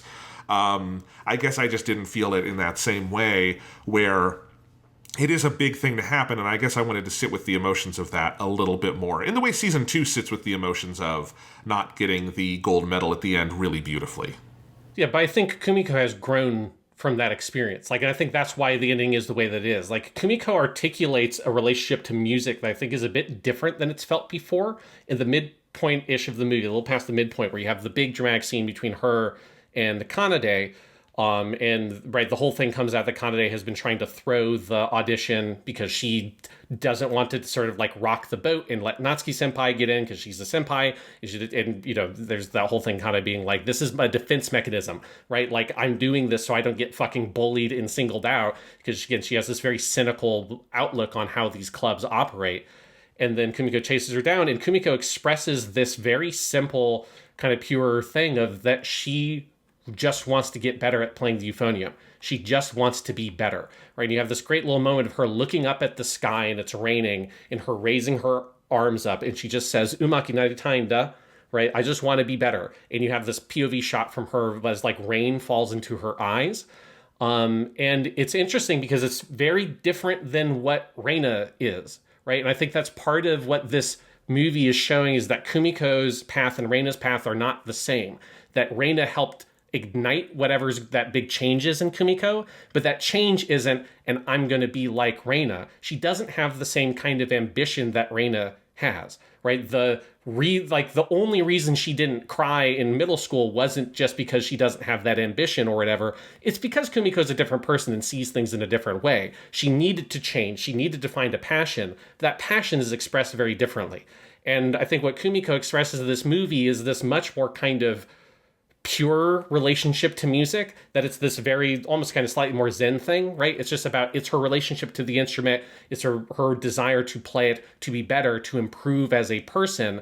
And that for Kumiko feels like that is the thing that's above everything else. For Reina, winning is the thing that's most important. It's about, I'm going to prove I am the best by winning. I'm going to get gold at nationals. I'm going to get into the best fucking school. I'm going to become the best trumpet player at the best fucking orchestra. And that's my life, is I'm going to prove I'm the best by winning. And I'm going to leave my fucking mark on the world, right? That's her whole thing. That's not Kumiko at all. Kumiko is more about, I want to get better. I want to improve as a person. And I think through that also, she likes connecting to people, and that's like part of her thing is her growing into this mentor role is she likes to connect to these other people in this world of music and help them as well. But at the end of the day, her relationship to music is this personal one about improvement, and that's why yeah, they didn't go on to nationals. That sucks. Obviously, she would prefer to go on to nationals, but at the end of the day, she did the best she could do. She grew as a musician. She got whatever the like Euphonium piece was that Taki Sensei just tells her, hey, you take that as a solo when they're at the camp. Like she's improving as a musician. She's getting better at Euphonium. She is accomplishing her goals as a musician here. She would like to go to nationals, but that's not, at the end of the day for Kumiko, that's not what it's about. And so I think that's a lot of what this is all communicating is you're getting a better sense of Kumiko coming under her own as a musician and what her relationship to all this stuff really means to her. I really enjoy hearing you talk about all these ideas. And I think the thing that's weird is I find it a lot more eloquent coming out of your mouth than I did in the movie. And that's not to say that's not there because you saw it in the movie. So it is yes. There. And that's the thing about art is that two people can see two different things in it. And that's great. But yeah, I think I do think this movie's a little cluttered. I think it has a lot going on, and I don't think it is that smooth as a piece of structure for me to see those sorts of things in it. And maybe that's just where my brain goes. I will also admit, when I was listening to you make all that explanation, I went, man, that Reina girl, there's a reason I like her. That sounds like me. That is me. So maybe I am just more of a Reina, and you are more of a Kumiko, and maybe that's how our brains work here a little bit. I mean, I'm definitely more of a Kumiko because, like, when she was expressing that and that philosophy, like, it resonated with me because that very much expresses more of my personal relationship with music, which is a, like, thing that I do for myself, that I enjoy for myself, and it's a very personal, like, self-improvement kind of thing, and it's not about going and being in a band and playing for other music. And obviously, like, for Kumiko, it's not exactly just my relationship because she is in a band. She's playing with other people. She likes the culture and the organism of the whole unit. I think that's part of it for her as well. But on an individual level as a musician, she doesn't have that big kind of ambitious drive. But that also means that Kumiko is much better positioned to be the mentor character than Reina would be, than Asuka Senpai was, right? Like, the thing is, Asuka, I love her. She was a terrible fucking senpai, and she was an awful mentor. The end result is that Kumiko did grow a lot, but, like, she could have grown a lot better, a lot faster if Asuka had been a better mentor-type figure and knew how to be that kind of mentor to someone. And Kumiko is a better mentor-type figure because I think if Asuka was in this position with Kanade, Asuka would not be able to fucking fix this problem. Asuka would make it worse. Kanda would become a worse person if it was Asuka in this room and not Kumiko. And I think you see that of, like, Kumiko's style and who she is as a person lets her become this better kind of senpai figure than most of the other people we've met, other than, like, Sapphire, who is, basically the mom of the group at this point, which I adore. But Kumiko learns how to be this, like, effectively like a teacher in this way, and I think that that's very cool. Yeah, and I'm actually interested to see, I know a little bit with season 3, there's the OVA that came out, the Ensemble Contest, that just from this description I've read is about Reina having to mentor some younger students who aren't as good at the trumpet as she is, or the brass instruments. And I'm actually excited to see that, because that is something like that. I also think that if there were the TV season version of this movie, I think it would be interesting to see more of the sort of other major girls from Kumiko's year, how they are dealing with these things. And I think Kumiko, as in the TV show, where I find her more interesting than I do in the movie, would stand out more if you had those more explicit contrasts and it wasn't stuff you're drawing in sort of from your outside knowledge of the show, but was an active thing going on where you saw Reina doing something and you see that a little bit with Midori, but it is more of a humorous thing, so that can be in the background more. Yeah. Well, though you do in the first half, or more, it's like the first third of the movie, you do see Kumiko looking at how other people occupy this mentor role as the first years come in.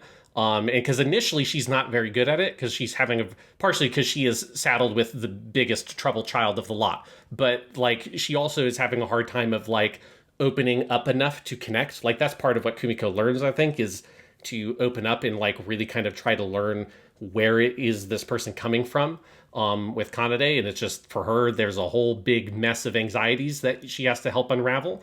But she has these like different conversations where she's looking at Sapphire and Motomu, or she has a whole conversation with Shuichi, where Shuichi has all this insight into Motomu as a person that Kumiko just doesn't have, and she's kind of surprised by it because he says all this stuff about like, oh yeah, it's the first time Shuichi is a useful character in the life of the show. Yes, well, it's that, and then him talking to Kumiko's sister in season 2. Those are the two things that Shuichi did.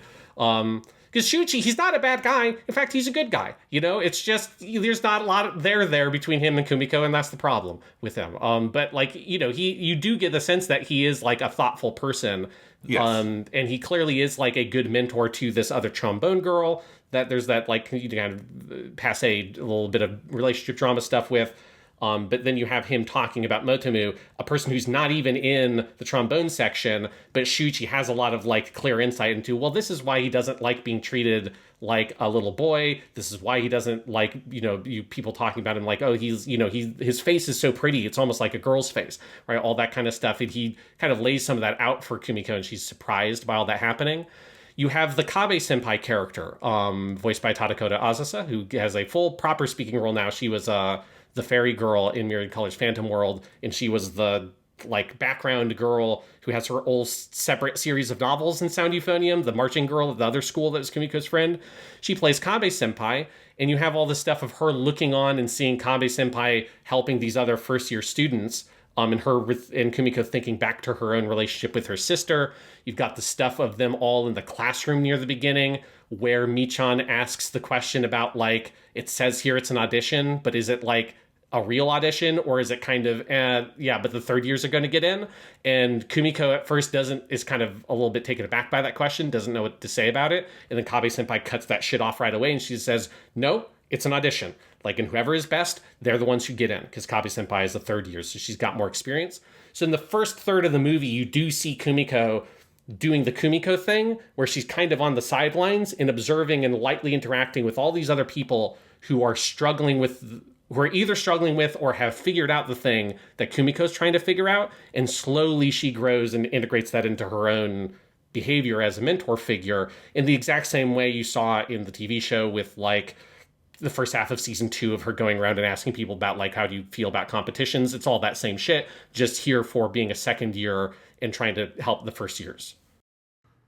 I guess that's true. I did have, you know, it's again, and I know this is Thomas's biggest problem with the movie, is just that it is a movie and that it has to go by fairly fast. And I don't inherently object to them doing this as a movie, and I can see some of the logic to it. I will say in that first third, I had a lot of, who is this character? Are we supposed to know who they are?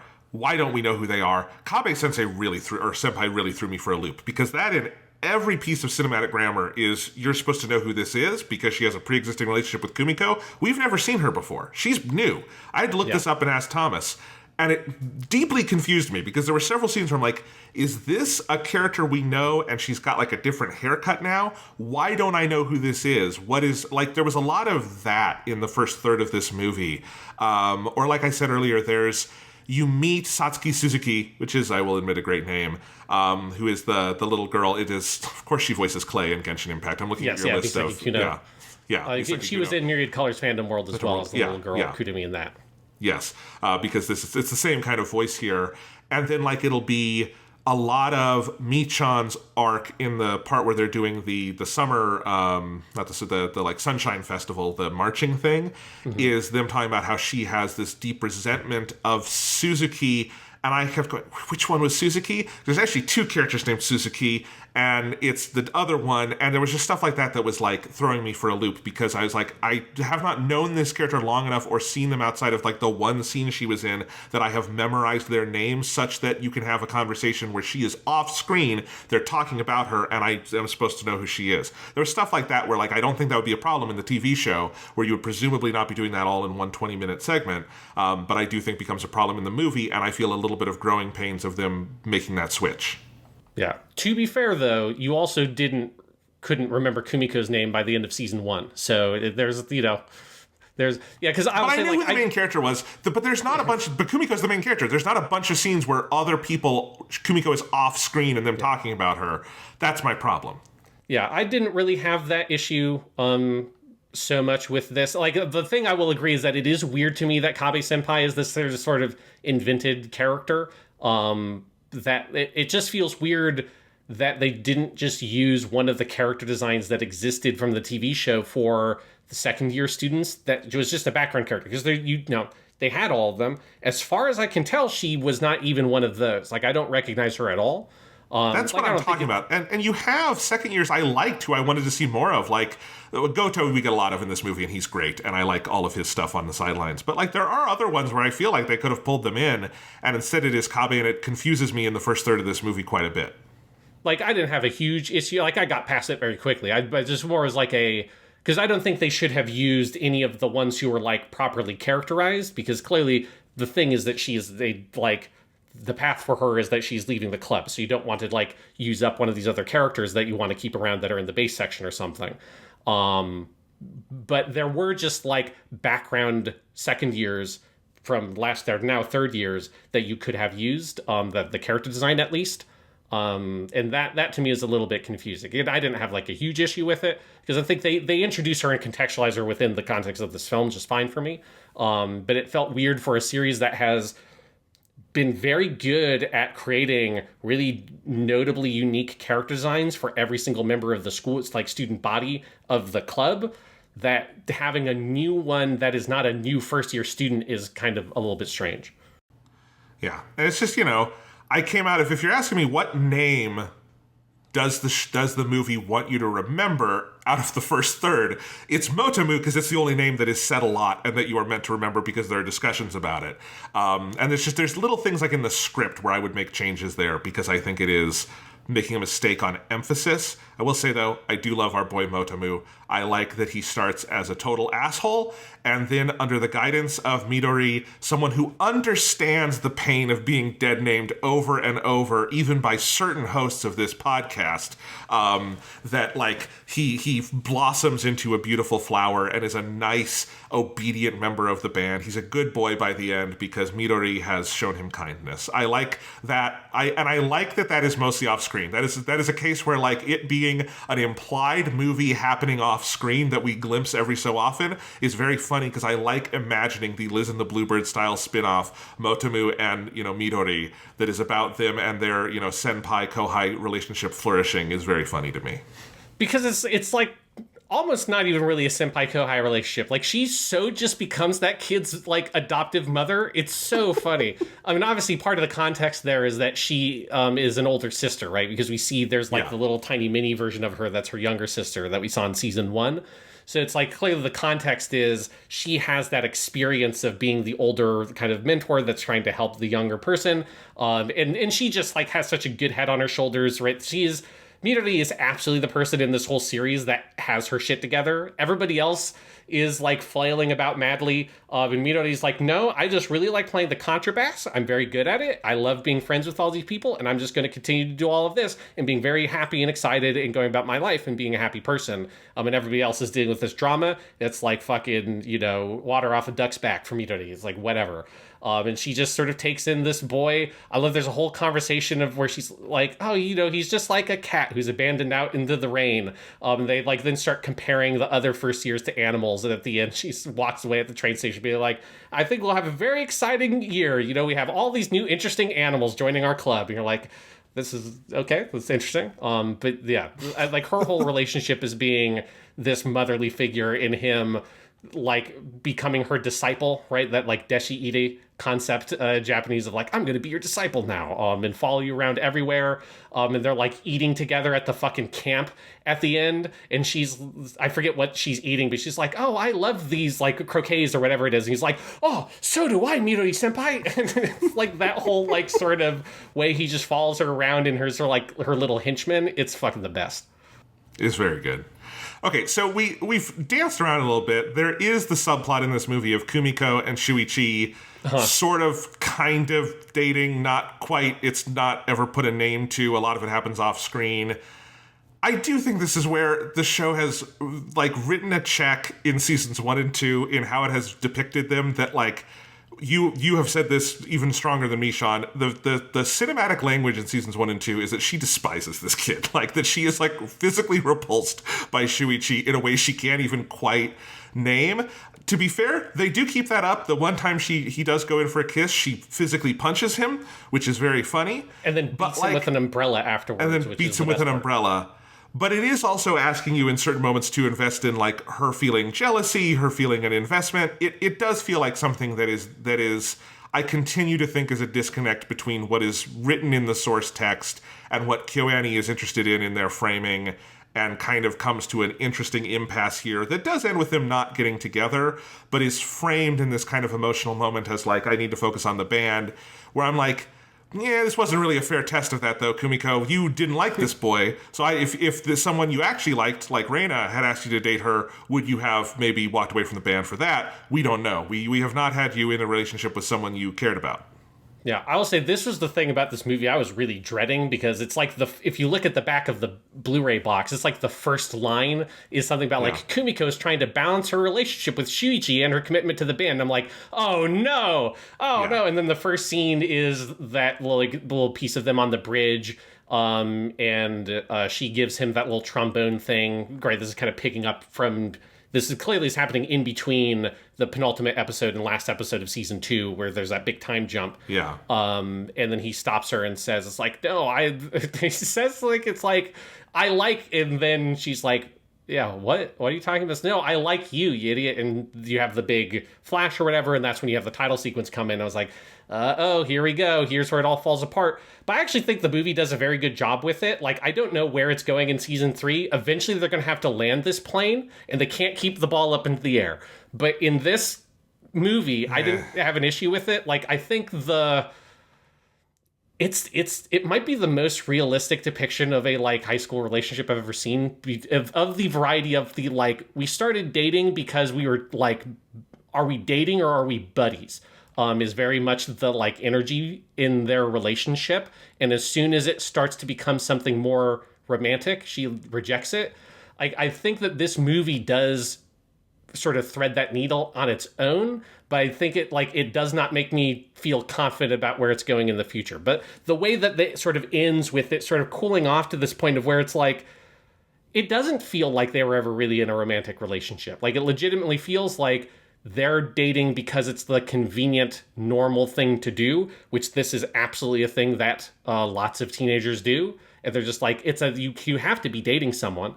And then at the end, it's like, both him and her both pick their commitment to the band rather than trying to pursue this like weird relationship that they don't really know what to do. Does he pick it? If she had come out and said, I really like you and I want to date you, do you really think he would have gone, no, I'm too in love with the trombone? Well, if she came out swinging really strong with a like, I'm actually super in love with you, then no. But like, if in these just sort of like, if their relationship was this sort of like placid thing still, like, I believe him when he says that like he was thinking of the same thing. Like, I think that that's true, and they have a very platonic fist bump, and they're buddies again, because they were always just buddies. I guess. There's just, like, you're not going to convince me that the, like, 10 minutes spent on that in this movie, probably cumulative total, couldn't be better spent on something else, because it is not... It's just... You can only go so far with the cinematic language telling me the production is not interested in this thing, Kumiko is not interested in this thing, before I get the message, I'm not supposed to be interested in this thing. And I think that is a problem. And I think the one of the closest the movie comes to doing something interesting with it is there's this 1-2 punch of, literally, she gives him the 1-2 punch after he tries to kiss her and hits her with his umbrella. And then she goes up the mountain to find Reina, and they have another very romantically sexually charged moment, including sharing a bite of the same candy apple, and which in anime is a huge thing of like the shared kiss thing, all of that, or right, like the indirect kissing thing, right? All of that. So they do all of that. It's very charged. But it's like, how many times can you do that contrast? They've done it a lot in the 2 seasons and in this movie, of how many times can you do the, I feel no spark between me and this boy who everyone in my social circle tells me I'm supposed to feel a spark with because of the exact kinds of socio-cultural inertia that you were talking about, Sean, of why, teenagers start dating. But then I go up the mountain and I hang out with my cool trumpet friend who we share candy apples and have sexually charged moments, and I feel something really strong. But then we ignore that because that's not actually where the story is going, and we just keep going. There is a limit to how many times you can do that, and I'm going to stay invested in it. And they have pole vaulted past that limit for me at this point. And I do think it is if they never land the plane, this is a lot of wasted time in these 2 seasons in a movie on things that if the best it is it kind of reflects some teenage relationships that are just kind of mild and mid and fizzle out, that's fine. But again, you're not going to convince me that those 5 or 10 minutes cumulatively couldn't be spent on something more interesting within the film, like making me remember characters' names more or something. There's lots of things I think you could do in this movie where I would like to pull on different threads more than what is the kind of boring heteronormative relationship that feels really, really, what's the word for it? Obligatory rather than a passionate part of the story.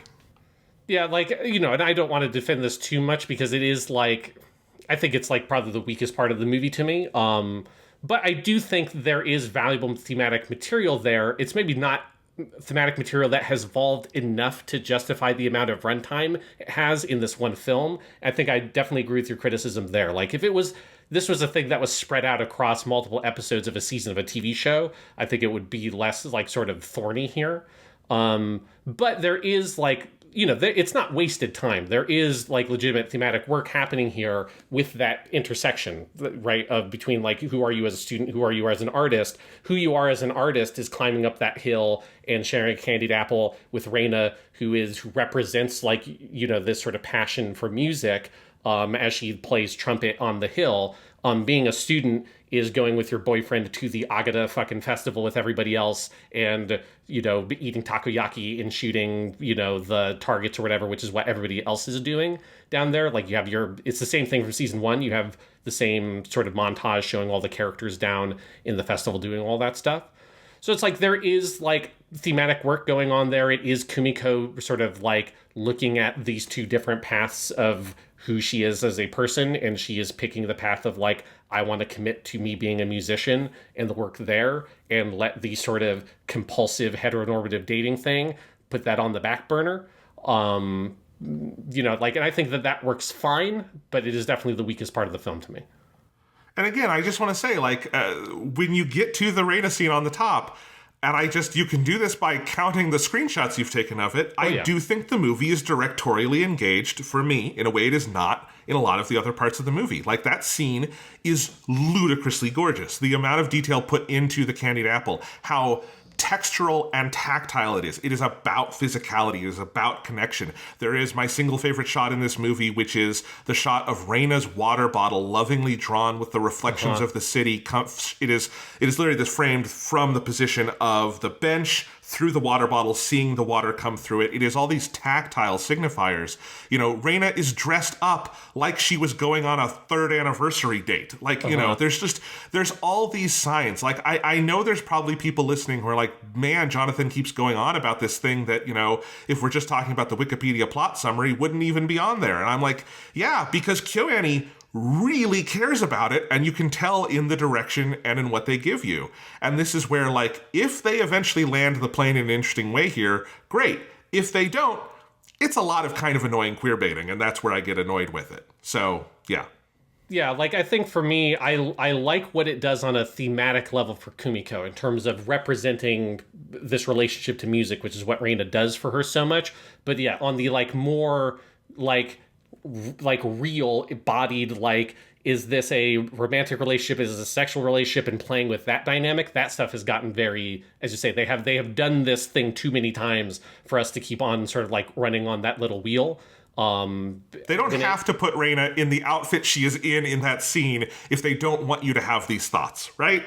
Yeah, but I do think that is part of it thematically representing this relationship to music. It is this powerful, sensual, bodied thing.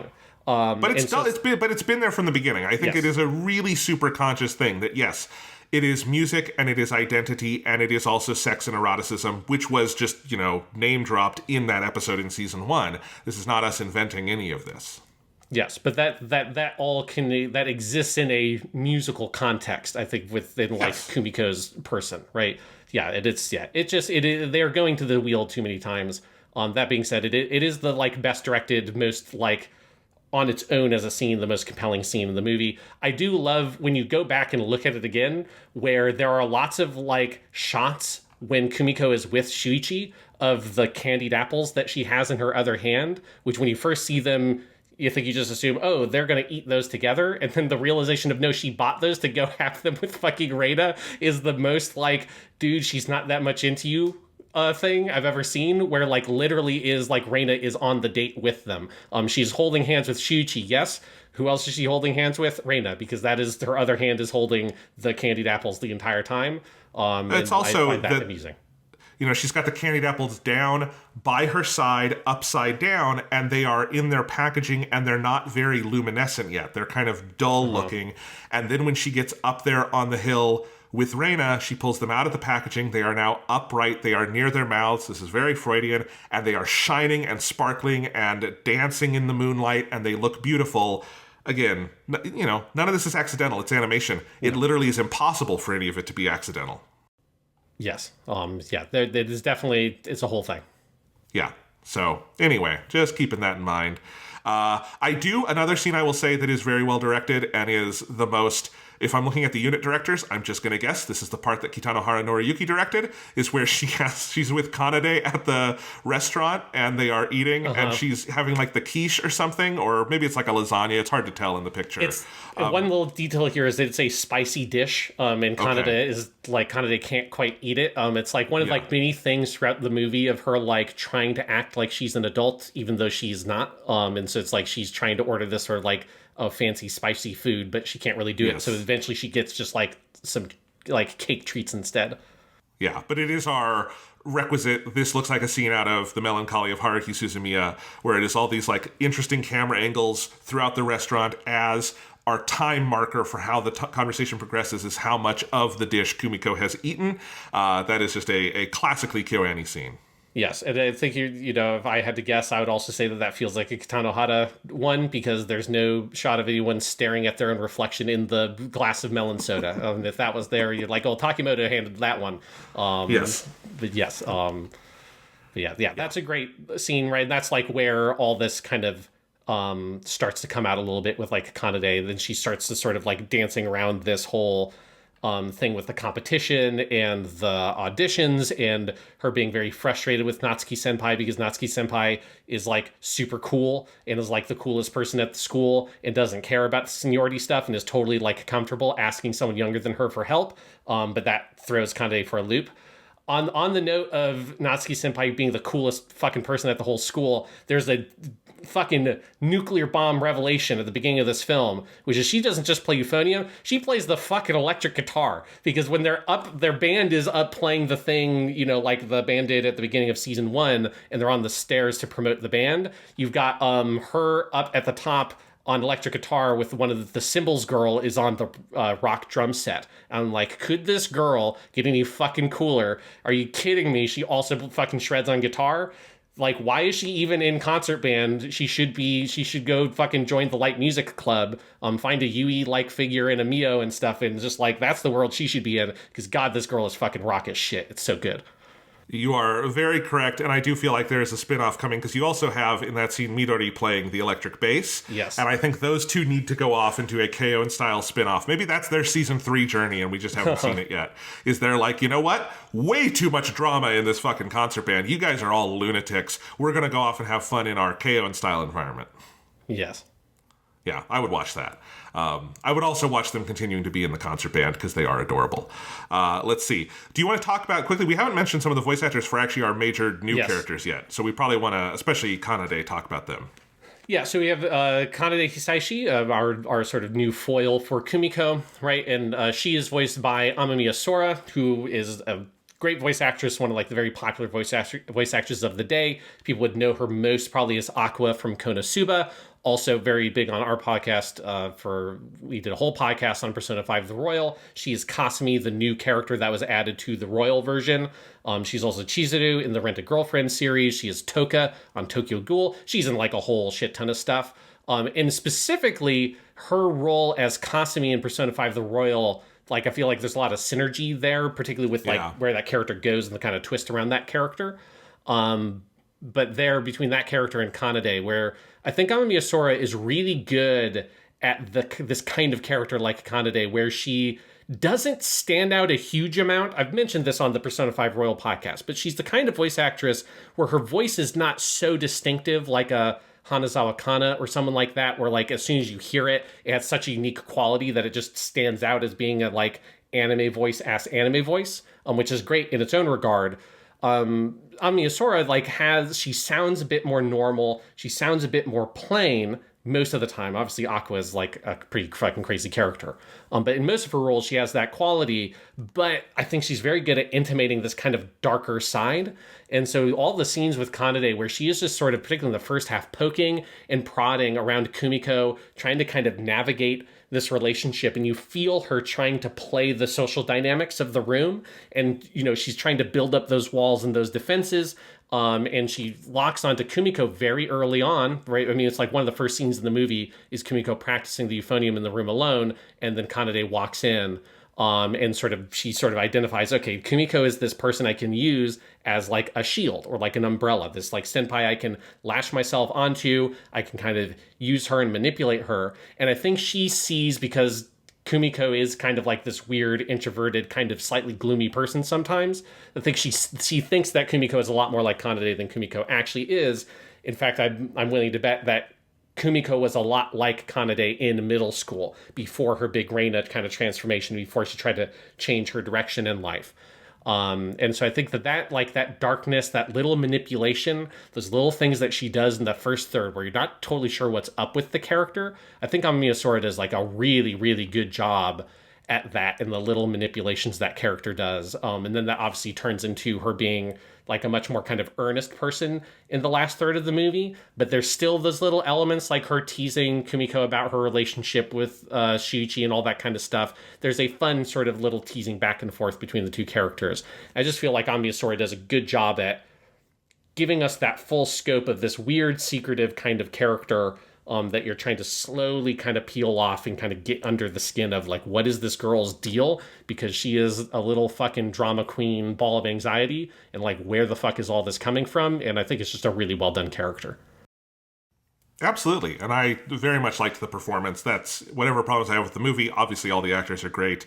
And I always like hearing Sora Amamiya. Assuming this character is also in Sound Euphonium 3, it's kind of funny. She's the star of both Sound Euphonium 3 and Konosuba 3, long-awaited sequel seasons to anime from the 2010s that aired in the same core. Because Konosuba 3, from when we're recording this, just finished. Sound Euphonium 3 will have finished in a week or two. And I think it's kind of funny that those came back at the same time, literally. But no, I like her a lot. The other performance I really loved here was Mire Suzuki, who is Ayaka Nanase. And I could have sworn I knew her voice from somewhere, and I looked it up and I don't. She hasn't been in a ton of stuff. But I really liked that vocal performance. And maybe part of what I liked about it is it sounds a little more untrained because she is a newer actor. Yeah, and yeah, she at the same time, or I guess a little bit before this, she was also in Tsurune, the archery club show by KyoAni. I have not seen that, so I don't know how important that character is. But she played the character Noa Shiragiku. But yeah, so she feels like, we have seen KyoAni do this a lot in the 2010s, is like find some of these actresses. I mean, there are other ones in here like Tadakoto Azusa. You've got the girl who plays Yuko is one of these, Yuri Yamaoka, that don't have like huge careers outside KyoAni. They do other stuff, but they don't have like big, massive careers. But KyoAni kind of keeps coming back to them because I think they've found these really good actresses. And yeah, I really like her performances, Michan or Mire. It's there, and I think some of that untrainedness, like the character is so nervous and uncomfortable in her own skin, right? This very tall girl who, wants to be friends with everybody else, but just doesn't know how to do that. I have a lot of sympathy for her because she's like, as soon as practice is over, she just goes straight home. And I'm like, that's me. Like, if I can get away with it, this is the Oreki-ness of me. I'm like, if I can find a way that I don't have to stay extra, I'm fucking not going to stay extra. I want to go home and relax. Like, if I got to do extra work, I will do that extra work after I've gone home and taken a fucking nap. But I do not want to stay after practice or after work or whatever for hours, chatting with people and all that kind of, like, it's just, I can't deal with it. So I've got I'm very much on the same wavelength as her with all that stuff. It's a great performance. Then you have Misaki Kuno as Sachan, or Satsuki Suzuki, who, she's not in it as much, but it is like, Misaki Kuno is just a great voice actress. We talked about her Clay, Genshin Impact, Kunimi in Myriad Colors Phantom World. Also the character named Kunimi, no relationship, but I just find it very funny. She's played two characters named Kunimi. The other one is in Licorice Recoil. If you want to talk about anime with queer baiting, there's another one you can go watch if you want to see Yuri queer baiting. That's another big one. But yeah, like, that's the Satsuki is not a huge character, but I do think that Misaki Kuno just has such a powerful, bubbly presence, and that's, kind of what I mean, contrasting with Amamiya Sora, who has a kind of a normal sounding voice. Misaki Kuno has anything but a normal sounding voice. Like, she's obviously an adult woman, but she sounds like she's a 10-year-old girl, and it's very endearing. Well, that's the whole joke when we see the character, right? Yeah. Because Mirai is freakishly tall, and Satsuki is freakishly short, and Satsuki also sounds like she is a third grader, and it is delightful. So I did want more of that character. I assume we will see her in season 3, so that is nice. Everyone else we've already talked about or is returning for the show. Anyone else, like, vocal performance-wise, you wanted to talk about? Oh, I have one. Yeah. Just want to say, Yuichi Nakamura, I think, only has one scene in this as Masahiro Hashimoto. I think Hashimoto's scene in this is the best Hashimoto scene so far. That is one part of the movie I very much liked. Yeah, I like how he suddenly has a new nickname, which is Hashimo-chan Sensei, which I'm fully into that. He's got a great Hawaiian shirt on, which is like yellow with these big green leaves, and like a weird red bird on it. And this is where it's the best joke in this whole franchise, where he comes in and he's like, hey, it's Hashimo-chan, everyone, I'm back. And it's like, sorry, I couldn't get over here sooner because I had all these gigs I was doing overseas. One of the students raises their hand and says, like, Hashimo-chan Sensei, can you speak English? And he goes, I'll be back. And then Taki Sensei cuts him off, and it is so funny. Yes, I was very happy to see him back. He's only in that one scene at the camp, but it's, any scene with him is the best scene. It's just, you can just tell they don't need to have Hashimoto here for plot or thematic reasons, but they have Yuichi Nakamura on speed dial, and they are going to get him in everything they can possibly do, and that is a smart instinct to have. If you have Mr. Nakamura Yuichi on speed dial, you should put him in your movie. Yes, I liked that scene a lot. Yeah. And while I'm looking at this section of the movie, this is also where we do get a brief moment where we get some of our third years who are now in college.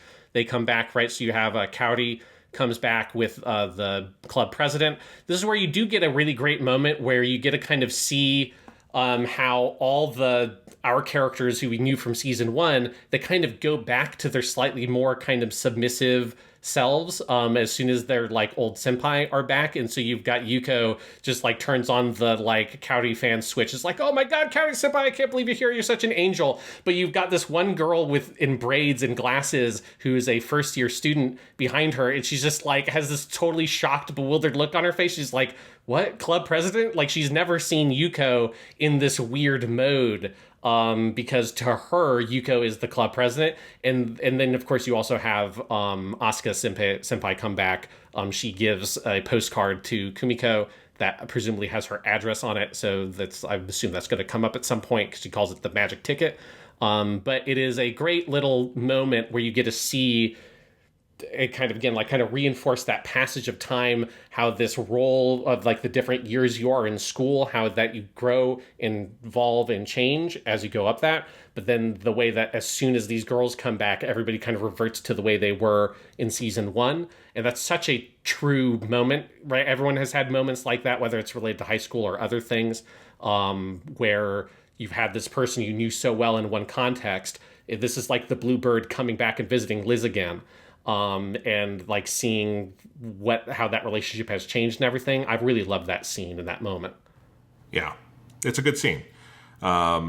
And I liked, you also see at the end of the movie a couple of cameos when they're at the Kansai competition. You see a couple of the characters come back, including Asuka in one moment, which they play like a superhero coming back to, the fucking movie, which is very funny. She should have come down with like the 3-point landing like she's fucking Iron Man or something.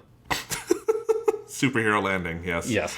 All right. What else do we want to say about the movie while we're here? I feel like I've said my piece on it mostly. I didn't know if there were any other scenes or moments you wanted to pull at while we're here. I feel like we hit a lot of the big stuff. Here's one little thing. As I'm looking through your screenshots, what's your take on there's a weird motif in this movie of characters being shot through cell phone screens vertically. I mean, not literally, it's animated, but you know what I mean. It's shot to look like they're being shot on iPhones in a couple of moments. And it's not like it's omnipresent in the movie. It's mostly in the beginning third, and then you get it at the very end with club president Kumiko there. It felt, I don't know, it felt like a directorial tick that was not fully articulated in the movie to me, but it is there. It's kind of interesting. I don't know, I liked it just fine. It felt like it was like a good way to kind of get the sense of here's all these new people coming into the club, right? And so, it's the main place where you see it is in the scene where all the first years are introduced. And so you kind of have all the people picking out like what instrument they're going to have. And so you have all the first years are kind of introduced through that. One little detail thinking about that I do like, and I think it's just a cool visual thing is, all their uniforms, they mark what like kind of grade level they're in with the color of their ribbons. But one thing I really like is that color stays with the class as they go up a year, which is not how I've usually seen that demarcated on uniforms in anime. I have no idea the actual Japanese school uniforms, what they do. I assume probably there is oftentimes some kind of marker, but usually it's a marker that is like, oh, this is what it looks like as a first year. This is what it looks like as a second year. This is what it looks like as a third year. For this school in Kitauji, it's that they've got Kumiko's grade level, they just have the red ribbon, and they had that last when they were first year students. They have that as second year students. I know on the Crunchyroll head page that she's going to have it as a third year student as well. The second years who are now third years, like Natsuki, have blue ones, and then Asuka Senpai's grade level had green ones. They've graduated, so now all the first years are now the green ones. I think that's another cool way of showing the like cycle of students graduating and like new students coming in. And it's like a really just nice little visual indicator of all that. And it's emphasized, I think, a lot with some of that kind of first person footage from a camera point of view, because you're just looking at the students and that green of the ribbon stands out so much. And I really associate that color with like Asuka Senpai because she had it. So I think that's like a cool little detail.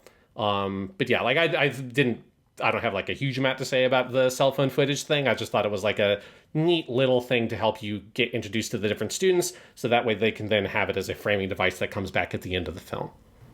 Yeah, all I meant, and this isn't really a huge complaint or anything, was that when you introduce something to like the lexicon of an ongoing project that has a certain filming style, I always kind of perk up and I'm like, oh, what are they doing with this? And it is more of a momentary thing than a consistent part of like the new lexicon of the film and going forward, which is fine. It doesn't really matter. But I did notice the same thing about the uniforms you did, and I liked that. I imagine that must be a thing some schools do. I would imagine that Japan's a big country and not every school does it the same way, but I would not be surprised if that is something in Kyoto or at the school that this was inspired by or whatever. Or maybe it is just an anime thing, and maybe they should get anime people to design the actual school uniforms at high schools. Yeah, because usually what I've seen is stuff like, I know Persona 4 for sure does this, where they have like a thing on their lapel or their collar or something that like is a Roman numeral 1 or something like that. I've never seen this system represented. I have to assume it is a reflection of an actual school somewhere. Maybe it is the school that they've used as a source, or maybe not. Who knows?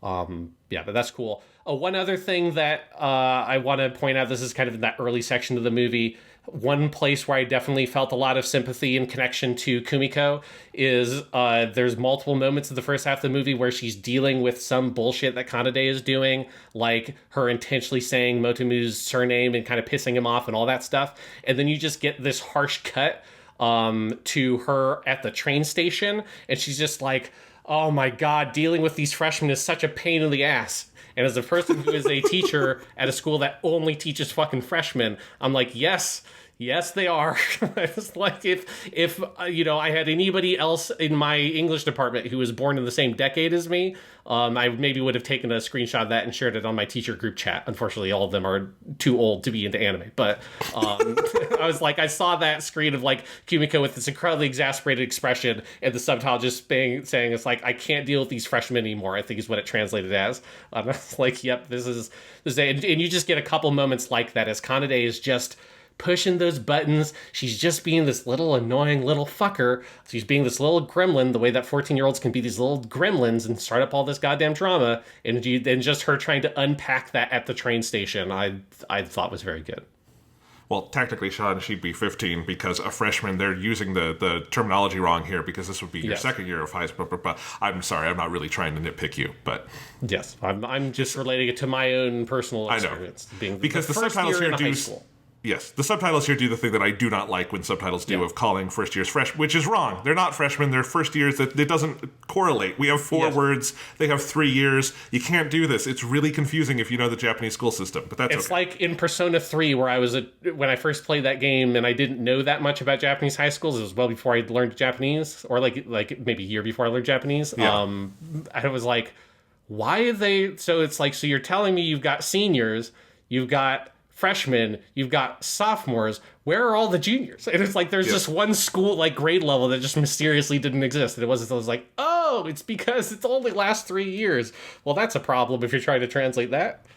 And we're just specifically, this is the subtitles on the Shout Factory Blu-ray. I'm sure it's different elsewhere or on fan subs or whatever people have done.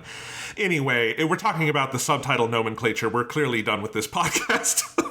If we're down to that topic. Sean, any final thoughts on, let's see if we can do it, Sound, Euphonium, the movie, Our Promise, A Brand New Day? Oh, I didn't watch that. I watched Sound Euphonium, the movie Chikano finale. Have we been talking about different movies this whole time, Jonathan? That's why I didn't like it and you did. Okay, clearly we watched the wrong shit. No, okay. So we've watched a lot of Sound Euphonium at this point. We are not quite done, though, because Sound Euphonium 3, as we're recording this, is airing, and as you guys are listening to this, just finished up. So next week on the show, we will be talking about Sound Euphonium 3, including the OVA, the Ensemble Contest. So we will be able to finish our Sound Euphonium thing with, I believe this is the end of the story. I think Sound Euphonium 3 adapts the end of the books, right? Yes, it should go through her full 3rd year, ending with presumably her graduating, and I don't know, the epilogue where, the aliens have invaded, and it's only people who can play euphoniums that can save humanity, which of course that sets up the sequel series, Sound Euphonium Z.